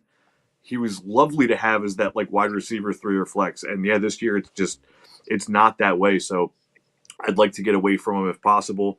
I'm not cutting him, but I'd like to start somebody other than Shakir. That's exactly what I was going to say. Shakir is really dependable, whereas Kincaid is come back from injury and seems to be doing well. So I'm liking Kincaid going into the playoffs, obviously depending on your situation, but Shakir, I'm shining with everyone else that's normal on this roster that you should start. Brown is looking to. We kind of talked about him 4 or 5 weeks ago. This stretch he was coming in for the end of the season is very favorable for him, and he seems to, again, be picking it back up as opposed to this very, very start he had. Yeah, I don't think there's that much to touch on. Like I said, we're other than maybe Shakir, Kincaid, sure, yeah, Kincaid's looked better. He seems to finally be healthy again, so no issue starting him as the top 12 tight end. But it's the Bills and Bengals. You're starting these players. I'm not worried about the match. I'm not benching T. Higgins because they have a tough match. Where like you're playing all these guys. Yeah. So for this next game, are these players flukes, or are you, or what are you thinking for Pollard and Sant? Is it a matchup that based and was more fluke, or are you liking what you're seeing, Pollard and Sanders? Those Pollard runs were a fluke, and I was furious. I think I may have outright dropped Pollard in a league a week or two ago. Pollard ran about 20 to 25 yards away from Myles Garrett on both. He had two monster runs, and he like turned around and looked, and like there's no one near him, and he ran the rest of the 40 yards. Like, what is going on here? This is the Cleveland Browns. They're a good defense. The Titans suck. Man, it was just such a fluke. I would love to do the math and cut out those two runs. He probably had 25 yards to him. Infuriating. But the Titans have looked better since they got rid of Brian Callahan. Yes, they've looked better. I can't imagine putting Pollard into a lineup, even despite having that monster game. It's just, man, my butthole would be so puckered. I'd be so fucking freaked out just having to know that I have Tony Pollard in my lineup, because before this week, nothing. Like even with the monster game, I think he's only like running back 33 on the year in points per game at this point, even after putting up a huge game like that. So my key takeaways from both of these teams is I don't really want to start a Titan at all. I'm pretty sure Pollard's the only one I would even want to consider rostering. And with the Browns, we're talking redraft. Obviously, in Dynasty, all the main pieces should be rostered. But for the Browns, I like Fannin a lot. I like that Fannin, even when it was like Dylan Gabriel starting, was showing you that he deserves to be in the NFL, and he just demands targets from whoever is the quarterback. That's always kind of an underrated thing for fantasy, is if you just see a guy constantly getting targets, it's because he's earning them and he's putting himself in the right position and getting the quarterback's attention. So I like Fannin a lot. We already touched on Judy. He's a guy I don't want to start necessarily, but he's a dude I'll certainly put on the bench as that like first wide receiver in case of injury or something like that. Shador, if he plays well enough, they could absolutely just have him be the starter for next year. Yeah.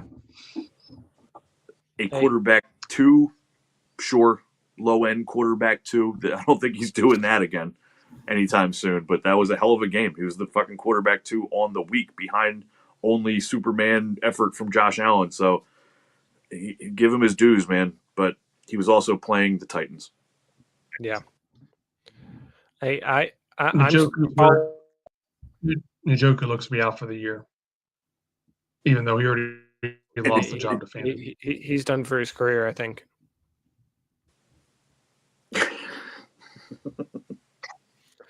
But I'm starting Pollard, but in a league, but also it's standard, so it's 0 points per reception. So it's kind of a running backs just run that league. So you start running backs in that league, yeah. Yep. JJ McCarthy, 3 touchdowns. Again, matchup, or does he have a little life left in him? The Commanders' defense was a bad choice. An awful choice. Milk was a bad decision. Yeah. Milk was a better choice than the Commanders' defense. So the biggest, well, I don't trust JJ McCarthy. I mean, in the scale of JJ McCarthy games, this is one of the best ones ever. But yeah, I don't trust him. I'm pretty sure Justin Jefferson doesn't want to put JJ McCarthy into his lineups. This is now the, I guess, second worst game in the career of Justin Jefferson, despite McCarthy throwing 3 touchdowns. just a disaster scenario. Aaron Jones had a lot of touches. That was cool to see, I guess, if you're relying on Aaron Jones. Yeah. I don't want to start anyone from the Vikings at this point. Like, if you have Jefferson, I guess you got to start him, but you kind of don't. Like, I'll start Jacoby Myers over Justin Jefferson without any fucking hesitation. I mean, Deebo Samuel, like these dudes that are usually like, oh, maybe I should start him, maybe not. No, Justin Jefferson is a bench until further notice type of scenario right now. It's just shitty. Yeah, I don't really want to start any of these pieces from. We don't even know what's up with Daniel's health. Is it going to be Mariota next week? Mariota didn't even look good coming in. No, he had negative points on the week. I feel like I just got depressed thinking about both of these teams. Like, I don't know. I mean, if you're certainly going to have some people out there that are forced to start some of these pieces. Terry McLaurin, I mean, I'd like to start Terry. He came in first week back from injury and like lit up the Denver Broncos. And then this game with whatever was going on there, nothing. Just so. I don't know if I want to start anyone from either of these two teams first week of playoffs.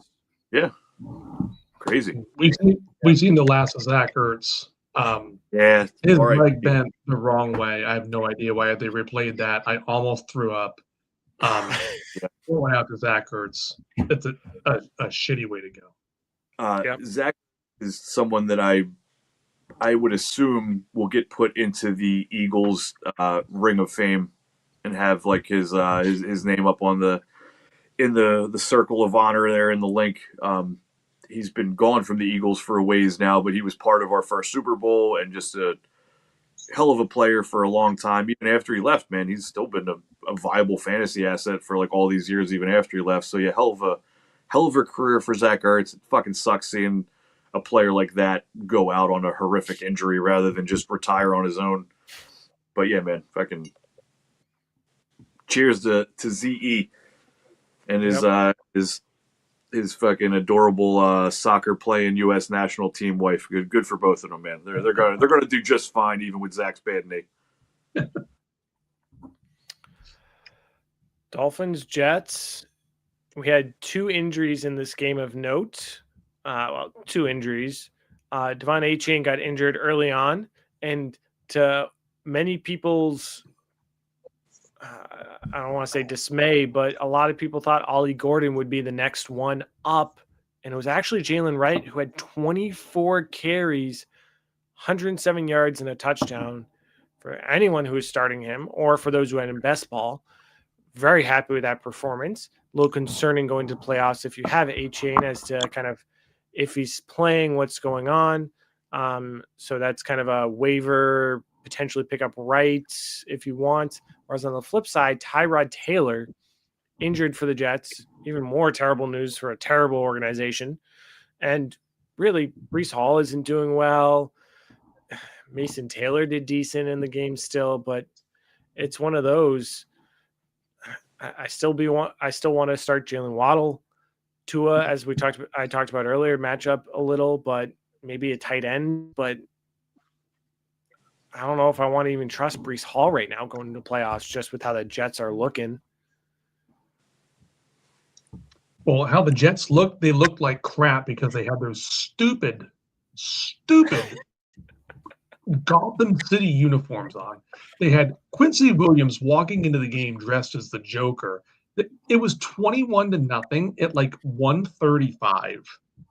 And I think Achane was lifted because the game was so far out of reach. It was just a rib injury. I think he's fine. The Ollie Gordon thing, though, that was surprising. That was very surprising.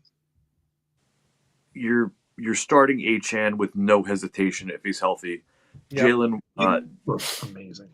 Jalen Wright is the spicy pickup of the week for fantasy, but he is just a handcuff to Achane if Achane's out. If Achane's in, if Achane is out, you could start Wright this week. So he's definitely worth putting some some fab bit on after we saw what happened, that they gave him that much work and that many touches, and he looked good with it.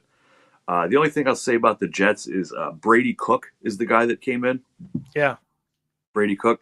Brady Cook, fun fact, worked at T-Mobile with me up until 3 weeks ago before he went to the Jets. So he was actually selling cell phone plans with me up until a few weeks ago, and now he made it to the NFL. So great job, Brady Cook. That, of course, is a joke. He did not work at T-Mobile with me, but I feel like looked someone like he might have. yeah, because that's how little anyone knows about Brady Cook. Yeah. And he looked like he worked at T-Mobile when he came into the game. So, yeah, don't start any Jets if you don't have to. Breece Hall is the only one, and he's hard to bench, but he's a guy that has that name value that Justin Jefferson, like, oh yeah, that's a stud from a fantasy lineup. Well, check again. Look at the numbers. You might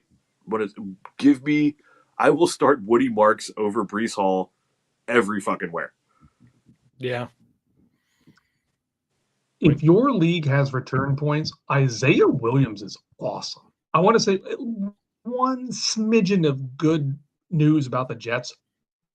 He's an awesome returner. He's got at least two, maybe three kickoff returns for a touchdown this year.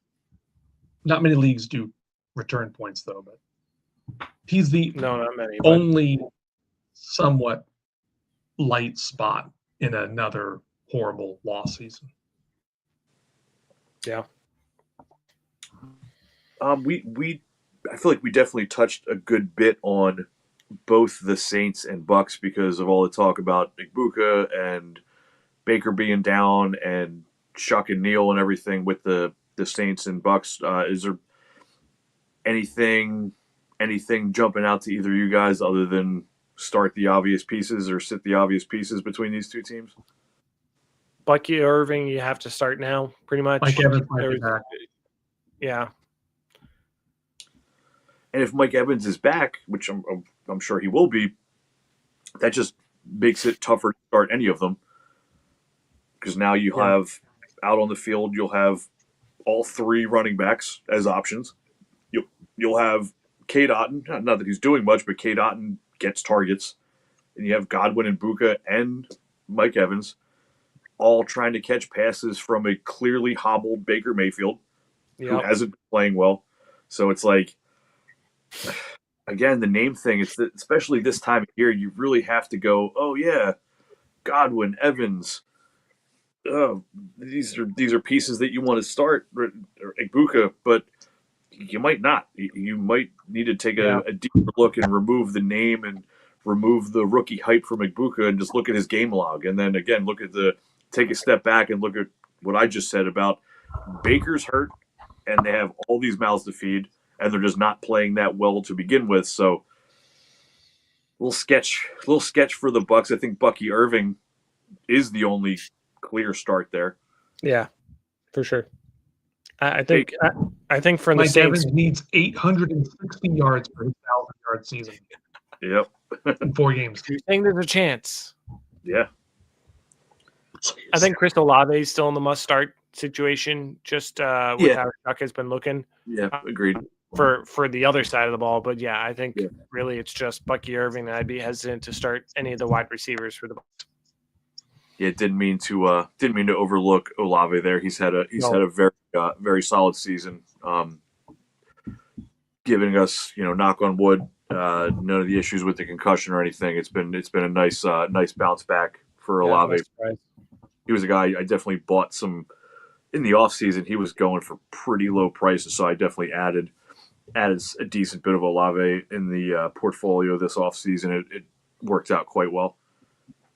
Yeah. This next game, I think it's pretty consistent where you're starting the running backs for both the Colts and the Jaguars. You're starting Lawrence. You're not starting whoever's quarterbacking for the Colts. The questions come with the receivers on both teams. Jacoby Myers doing well. He's someone that you should be potentially flexing. Brian Thomas Jr., 87 yards, actually looked half decent. Whereas the Colts wide receivers now have to deal with someone at quarterback. Old grandpa. And literally a grandpa. yeah. So One of that's his the question kids has to have a child by now. Oh, guaranteed. Which of the wide receivers on either of these teams are you trusting? Jacoby Myers, outside of Jacoby Myers, who are you trusting? I don't want to start Brian Thomas Jr. I do not want to put him in a lineup.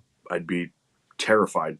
It was nice to see that he had a decent game, had some yardage, but I don't want to start Brian Thomas. Given the scenario with the Colts, I mean, is it really Phillip Rivers? Is it Riley Leonard? He did seem to have.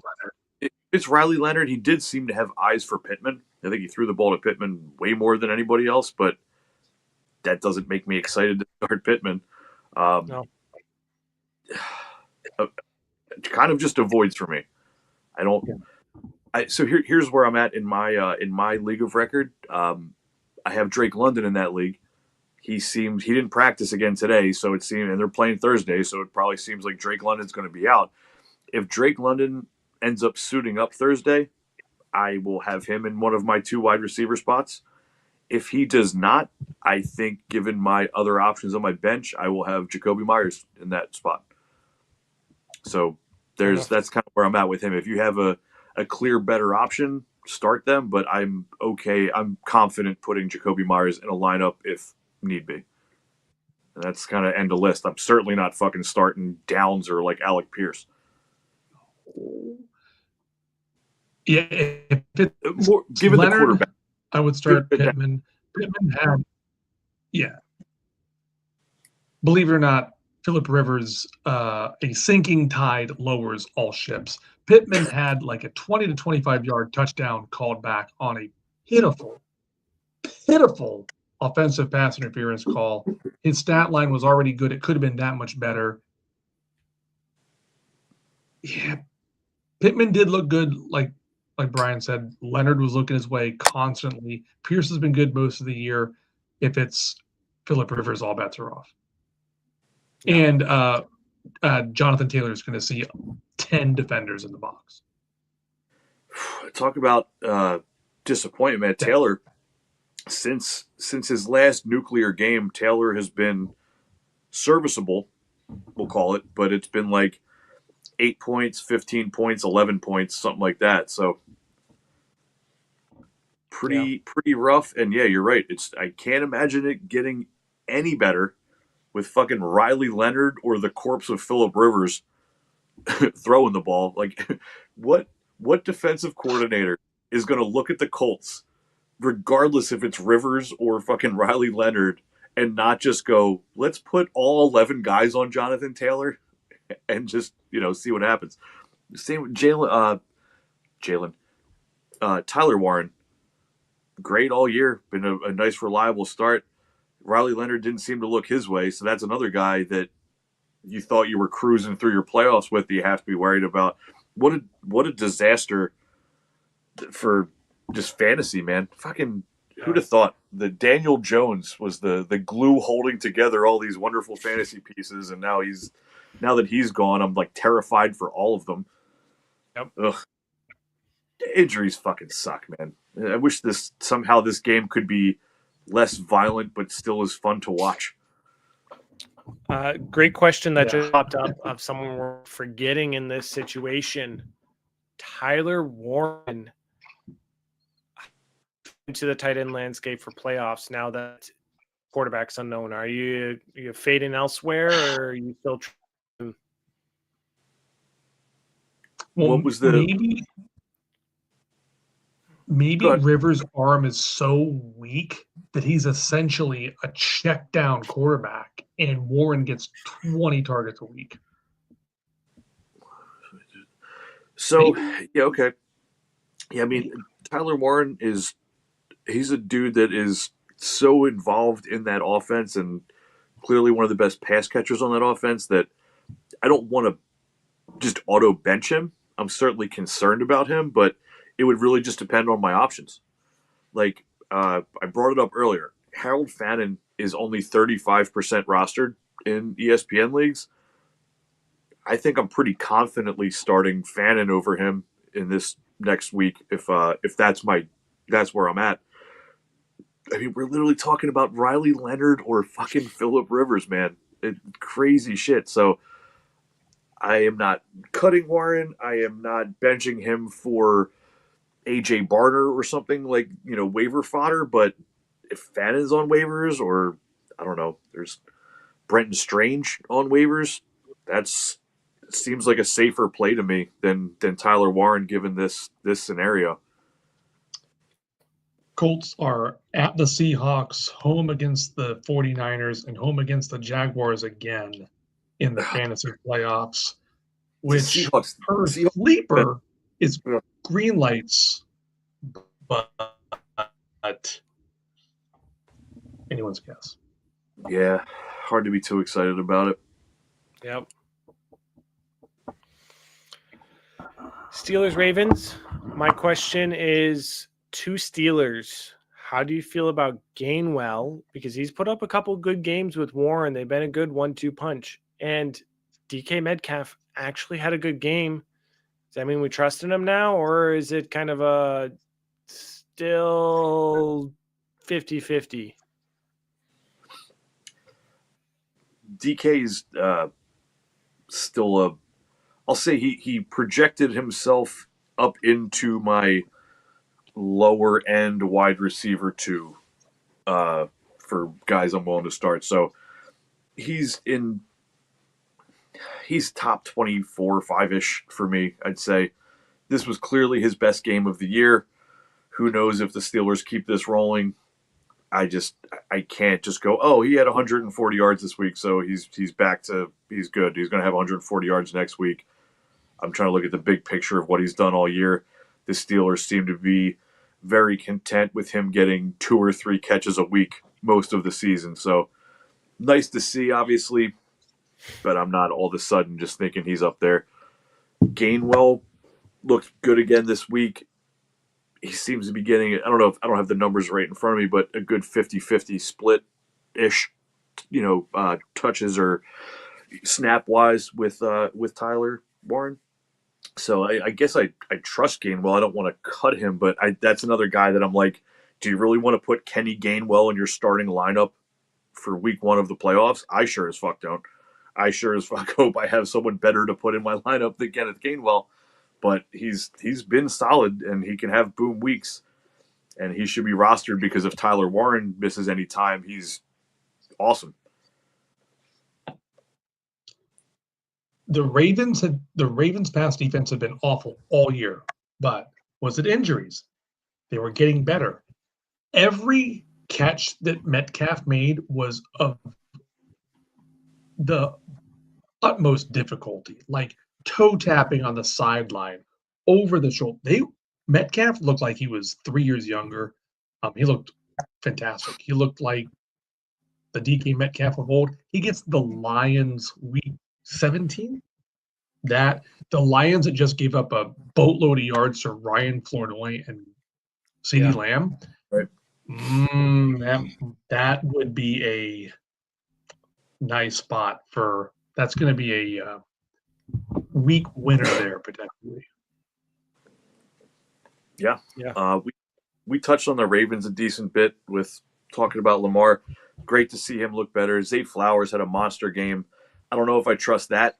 Zay Flowers is almost like in that Metcalf category of like, okay, cool. It was great to see a good game, but the Ravens could easily just run Derrick Henry 1,000 times next week, and Zay Flowers has 2 catches for 16 yards. So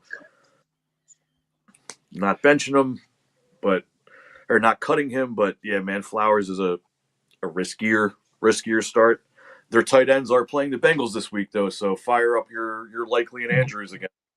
Well, they did a couple weeks ago. Yeah, and it wasn't a huge outcome. They shut them down a little bit, I guess, but I'll still looks start. Better. Yeah, Lamar looks better. Yeah. Be right back. But what's the next game? RJ Harvey. I want to talk about RJ Harvey when I come back. Yeah.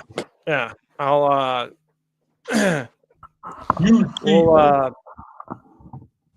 but while he's gone, I'll bring this up for you, Patrick, and viewers, if you have want to give comments on your thoughts on this.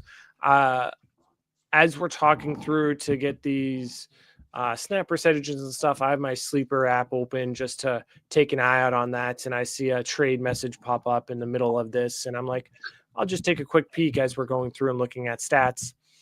It's PPR. I would get John Mechie, Alec Aomanor, a late 26 first and third. I would have to give up Woody Marks and Nico Collins. Oh, yeah. I was like, no. oh, a trade offer. And I'm like, no. A trade offer.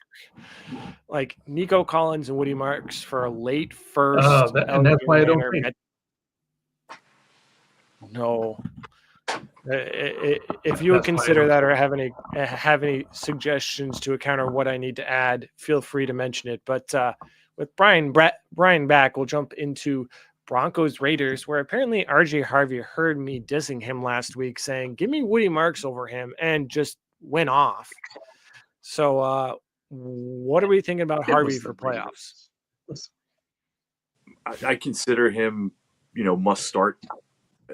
You could certainly be in some scenario where the way your draft went or your dynasty team is built that you have two better running backs than RJ Harvey, but given his role, given everything I touched on that I like about him with the Sean Payton running backs and him having almost all the work now, I can't imagine benching RJ Harvey for the playoff run here. I don't have his, I don't know how good his matchups are, but I know he has to play the Chiefs in the fantasy championship, which isn't ideal, but if he's getting all the work and getting 5-6 catches, I think he's got a rock solid floor, and he even has a pretty good ceiling. So, yeah, man, RJ Harvey, let's go. He's got a lot of orange and red per sleeper, but as a UCF alum, I will die on that hill, and that hill is a mile high. So, his usage is green. Despite the red matchups, his usage is green lights. Yes. He's getting all the touches. He's getting involved in the passing game. So definitely, if you held on to him, didn't give up hope, and just hold on from drafting him in your redraft leagues and your dynasty leagues, it's definitely paying off. And shittier weather for the Broncos generally. It's no fun playing in mile high cold altitude, so all the more reason that the running backs will probably get more usage and work than the receivers will. So I don't know if Florida boys played in the snowstorm yet. So true. For playoffs, Harvey's facing Jacksonville, Packers, and Chiefs, who are give up the 5th, 7th, and 8th least points to running backs. So it's not amazing matchups, but volume is king in fantasy. Volume gives opportunity, and getting that opportunity all over the place, especially in the red zone for the touchdowns.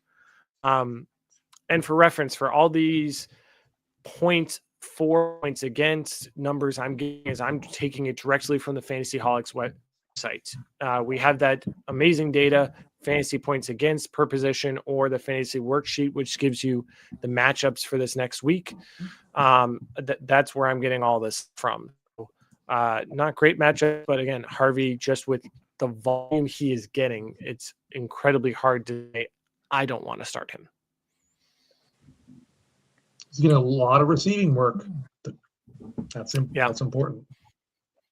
Tis.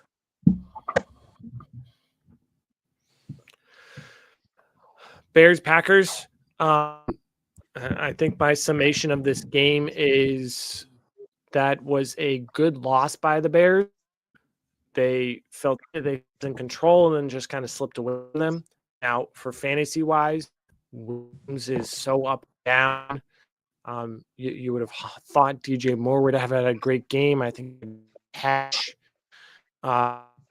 Dude. Yeah. It's like, I don't know if you can trust any of their wide receivers, even if Odunze comes back. Caleb Williams is hard to just because and when he does distribute the ball, he has a high ceiling. And I mean, the Browns this week. So, I mean, that's going to be a very interesting matchup. But I think Superflex, you have to be starting Williams. It's so difficult to start any of the wide receivers from either of these in a trustworthy manner outside of one for the Packers. I mean, I start Jacobs, but even the running backs for the Bears, I don't know if I have comfortability starting or Swift either. That I think the only must is Josh Jacobs, Superflex, tossing Caleb Williams, and probably, to be honest, you're probably flexing Christian Watson. Watson's been very startable. Still, It's not comfortable. Like, oh yeah, I'm locking in for a lot of points with Christian Watson, but he clearly looks like the main focus of the passing game there. So yeah, I'm starting him. Man, DJ Moore, you're telling me Roma Dunze's out. Luther Burden is a rookie. Had a couple flash plays here and there, but that's his main competition for targets, along with another rookie tight end, Colston Loveland. And DJ Moore had one catch for -4 yards. They threw him one shit screen pass behind the line of scrimmage where he was tackled before he had a chance to do anything, and that was his entire fucking contribution to the game. And he was wide open on that last interception. He was open. All I could come up with is that DJ Moore either fucked Ben Johnson's daughter or Caleb Williams' girlfriend. If I don't understand, it doesn't make any sense. You have that good of a player, and even with your quote unquote number one receiver out, his entire usage is a fucking bubble screen when he was like getting tackled before he got the ball. Yep. I don't know. I'm the DJ Moore dude. I love him. He's literally my highest roster dynasty fucking wide receiver, and I'm not cutting him. But man, what a downfall! It sucks. He's still 28 years old. Let's just hope and pray he gets traded or dealt or something where he ends up in a different scenario, because he's really good. I've seen it time and time again. He can play, but this is not the scenario for him.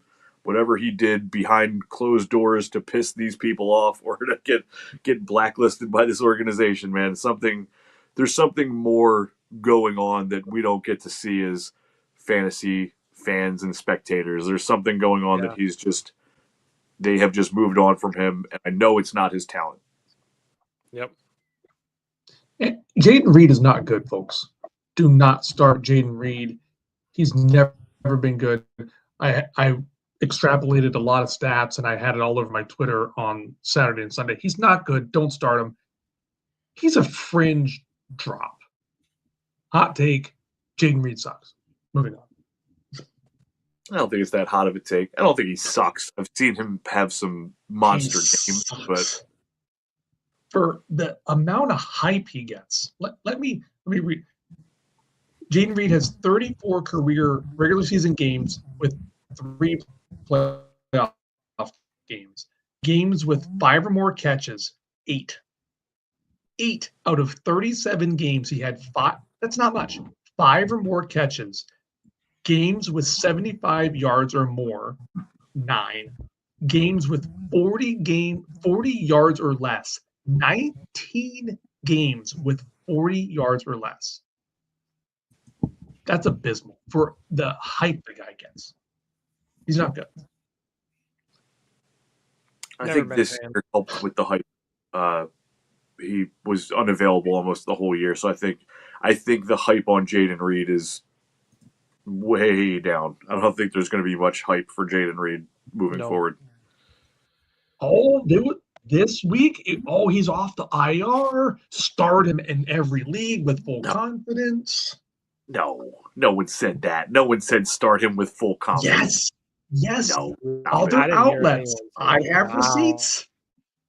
Who said start Jaden Reed with full confidence? I certainly fucking didn't. I didn't say that shit. People in the industry. I'll show you. I'll show you. No, listen, you saw it. I believe you. That seems crazy. I can't imagine Not anybody this guy.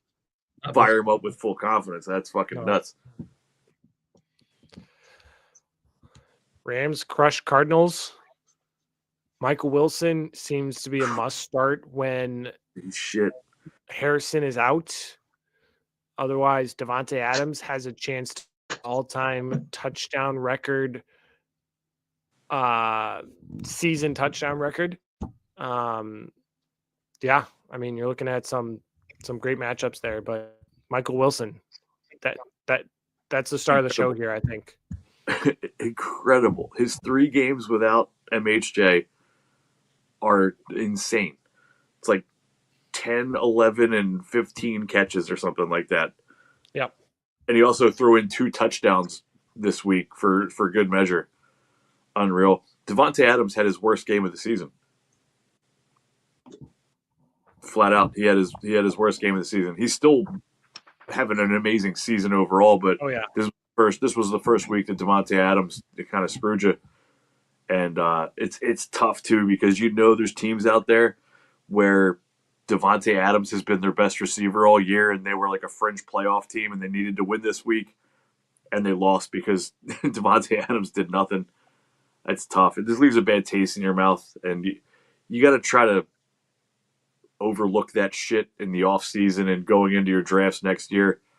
Davante Adams was the reason you got close to the playoffs. Not his one bad week in week 14 is not why you didn't get in the playoffs, so got to try to look at the big picture for shit like that. And if you are still in the hunt or still in the playoffs and you have Davante Adams, you're 1,000% starting him this week. Don't be fucking stupid. Just put Davante Adams back in your lineup. But yeah, rough week for him. Puka went. That's why Davante Adams didn't score. Yeah. Puka had one of those break fantasy type of games. He got the 2 touchdowns, double-digit catches. I think he had 160-something fucking yards. He was just possessed. And we spent plenty of time on Kyren and Corum. I'm, again, saying 100% starting Kyren this week, even if you have both. I am very sure that Corum had the game he did because they were decimating these Falcons and they were beaten down and given up, and they did not need to have Kyren in there any longer. Yep. And it was like, all right, Blake, go in there and fucking show them what you did at Michigan. And he had the big touchdown runs and stomped all over a defeated team. But you're starting I guess the only discussion here for any of the stud players on either side is if Marvin Harrison is back next week, do you start Michael Wilson? You can't, right? Like, it's fucking crazy. It's just they don't throw him the ball if Marv's on the field. Another thing to note, Cardinals are playing the Texans next week, so I'm not starting Michael Wilson if Harrison is back. No way. No. Not the defense that kept Rashee Rice and Travis Kelce in check. They had some drops, but, I mean, you're always starting Rice and Kelce, and they did nothing versus the Texans. I'm not starting Michael Wilson if Marvin Harrison is back next week. Easy pass. Fair. Yeah. And it's you know what? Fucking man. Imagine being the Cardinals and looking down the bench and seeing Michael Wilson, a player that's played 42 games. He's not a rookie. He's not new. He's not some dude out of nowhere. 42 games he's been on your team. And you're like, what about that fella over there? What if we threw him the ball? He has 496 routes. That is far and away leading the NFL. His 3 of his last 4 weeks, 10-plus catches, 100-plus yards. Who knew? Hey, he's only 6'2". Kyler could never see him before. That's why they never could do it. That's right.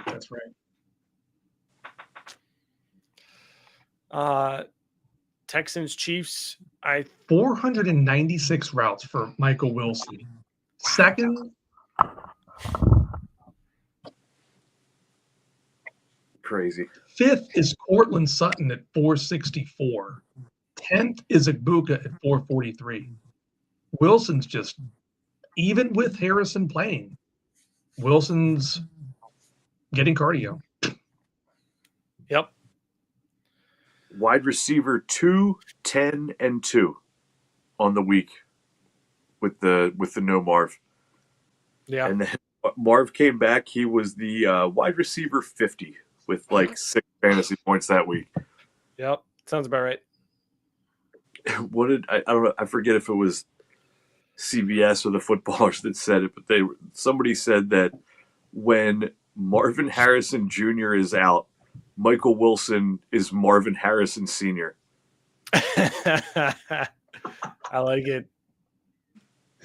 It's crazy. I mean, it's true. The numbers don't lie. It's insane. He's how the fuck did they not use him more? Like, even if Marvin Harrison is 1,000% healthy this week, how do they not just keep hyper targeting Wilson with what he's shown?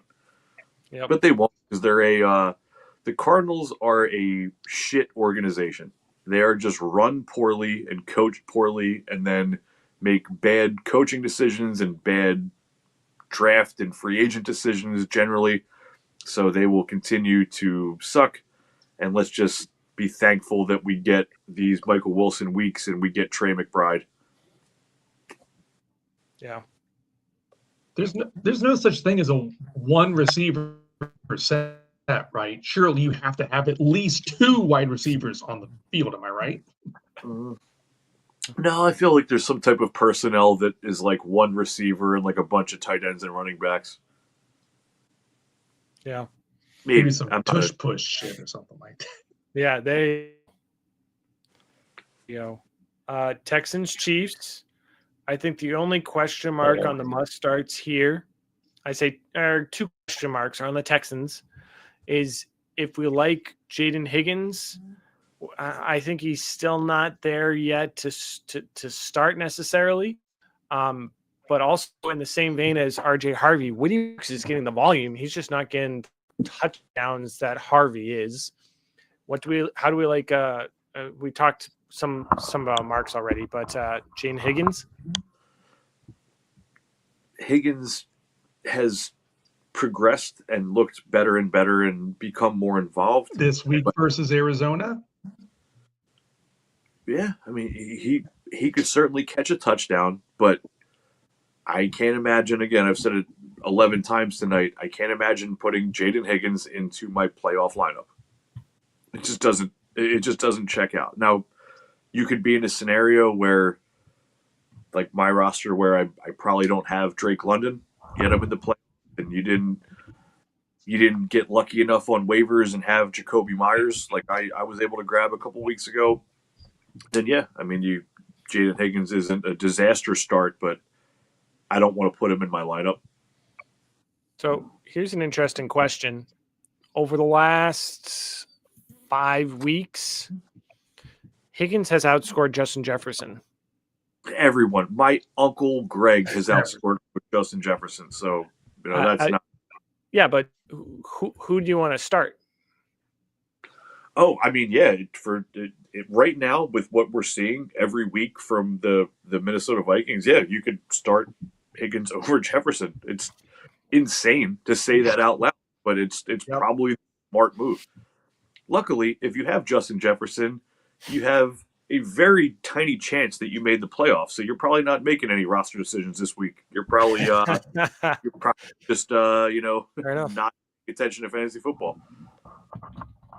Stupid JJ McCarthy. That fucking guy. Sorry, there's one other. Xavier Worthy is not startable for playoffs, I'd say. Just want to make sure we're on the same page about that. Yeah, that's an L for me. I've liked Xavier Worthy a lot. I've bought him a lot since his rookie year. And I think the sad thing with him is it's really just if the second Rice came back, they just phased him out. Yeah. his career so far, when Rice isn't available, Worthy's been awesome. And it's the nature of the Chiefs offense and Andy Reid and Mahomes. They said, okay, well, Rice isn't out there.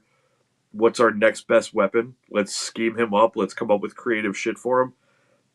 I don't know what his stat line was in the Super Bowl that my Eagles beat them last year, but he had statistically one of the best wide receiver games ever for a Super Bowl. Like, he went crazy. Yeah. And he had a lot of boom games like that over the course of his, young career here. So I like Xavier Worthy a lot talent-wise. He's arguably the fastest player in the NFL, and he's on a great offense. But while Rice is there and while Kelsey's still not retired and they, want to throw to him a lot too, Worthy's not startable. He's a bench player. He's a decent buy low for me in fantasy because I don't think Kelsey's playing next year. I'm pretty sure, especially if they miss the playoffs, he's going to go ahead and ride off into the sunset with Taylor Swift. At that point, they probably do make him a more vocal part of the offense. But yeah, you're not starting. You're crazy to start Xavier Worthy in the playoffs. Yeah. Well, actually, since Rice came back, Worthy's still averaging about 6 targets on the season. And if you take from when Rice came back versus on the season, it's about 5.8 with Rice and about 6.3 targets on the season. So you're about half a target more.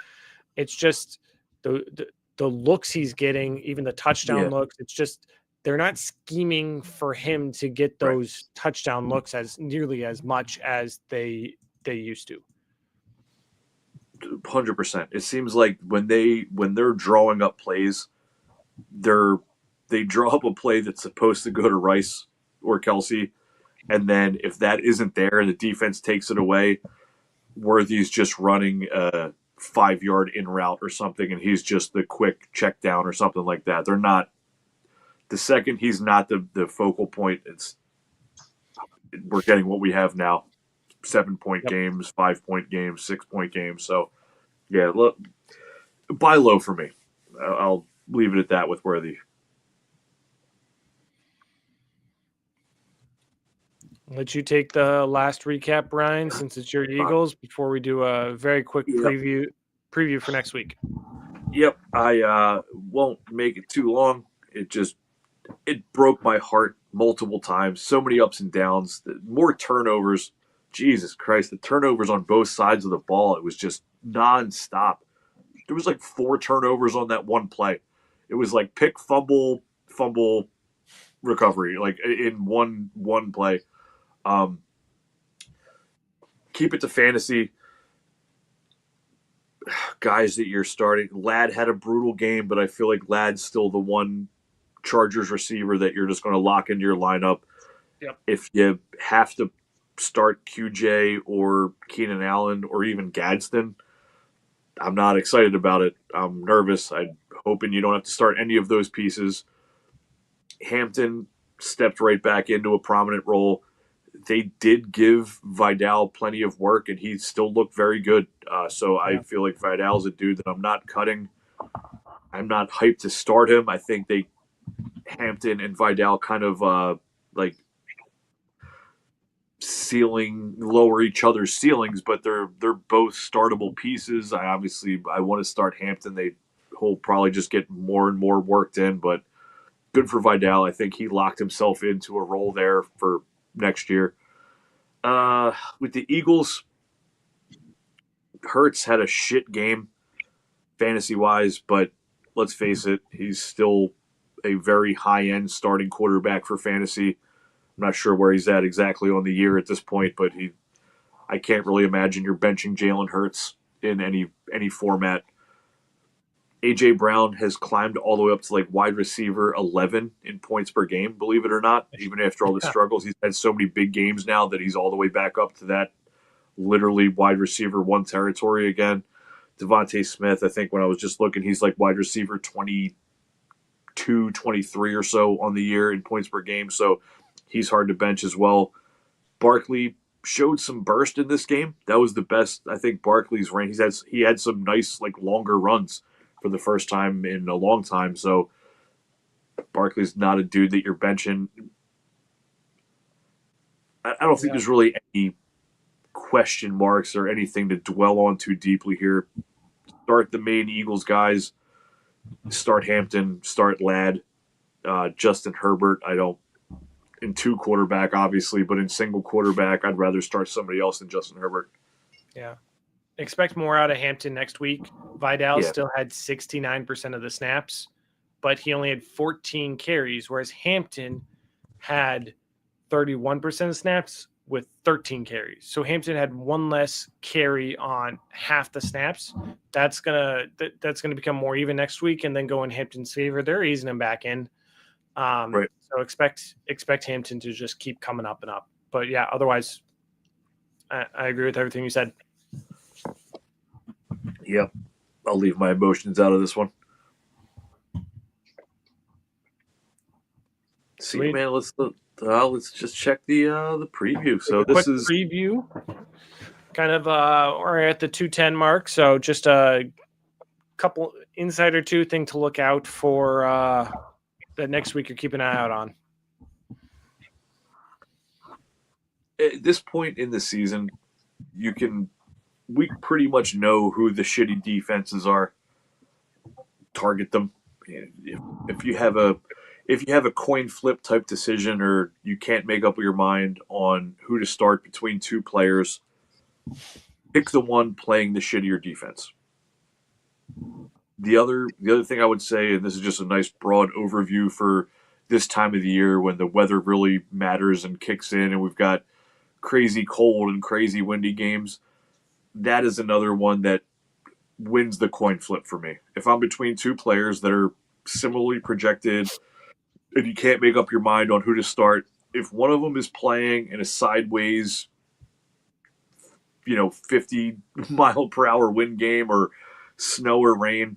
No, snow did not matter for the Bills-Bengals game, but usually weather like that doesn't give you a 70-point game total. So look out for the weather. Look out for the defenses that are either terrible or great, and use those factors to help you with those harder decisions.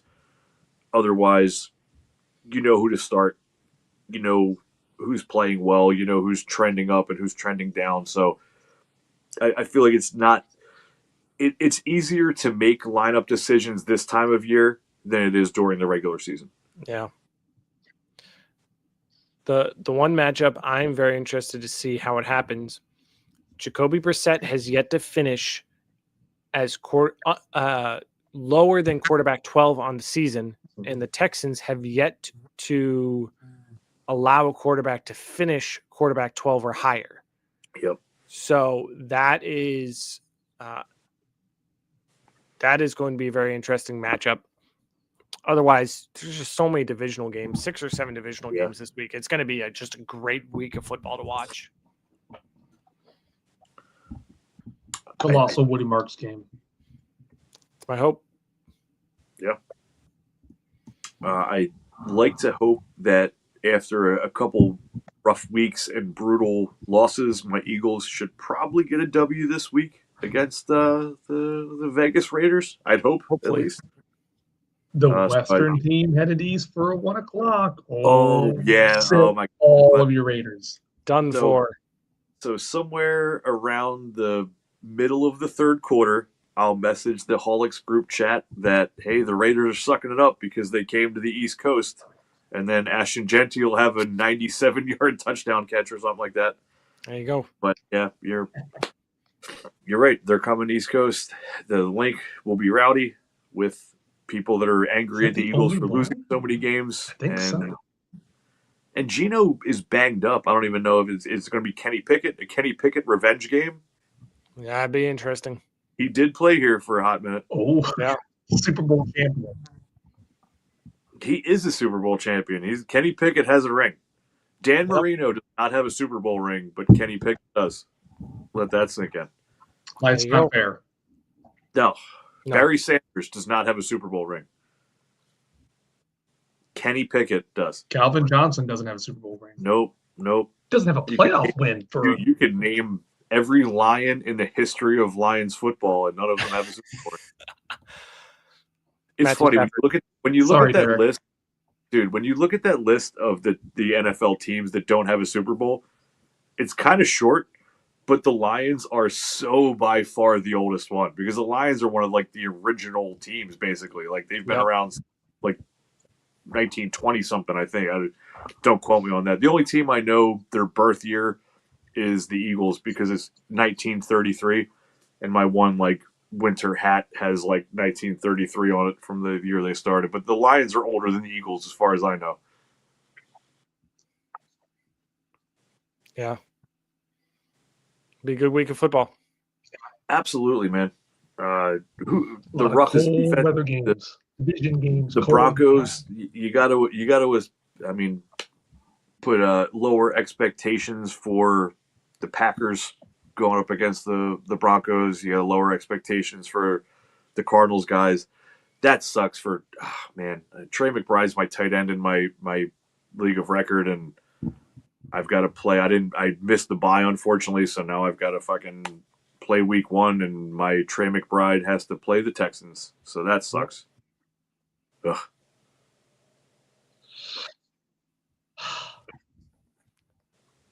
Awesome. Well, a pleasure spending 2 hours and 16 minutes chatting football. Yeah. With my dudes. As always. Good luck in your first week of playoffs, everyone. Yes. Best of luck. Get those waiver claims in before you go to bed. And always remember, especially in redraft leagues, look who was dropped in the morning, because in your normal redraft leagues, especially the teams that are out of the playoffs, will do some crazy shit. We'll be dropping stud players or whatever. And hey, it is what it is. It's a shitty way to get an advantage, but if some weirdo in your league that drop players, grab them, pick them up. It's you might have to put a fab bid in, and maybe you got more fab than everybody else, but make sure you do not ignore who was dropped in the morning for sure. Yep. And we will catch up with you guys next Tuesday. Enjoy it. And should you have a bye this week, I hope and pray that you don't have a huge monster week from a player on the bye. Nothing is worse than that. Yeah, that always happens, though. That always happens. Okay. Good evening.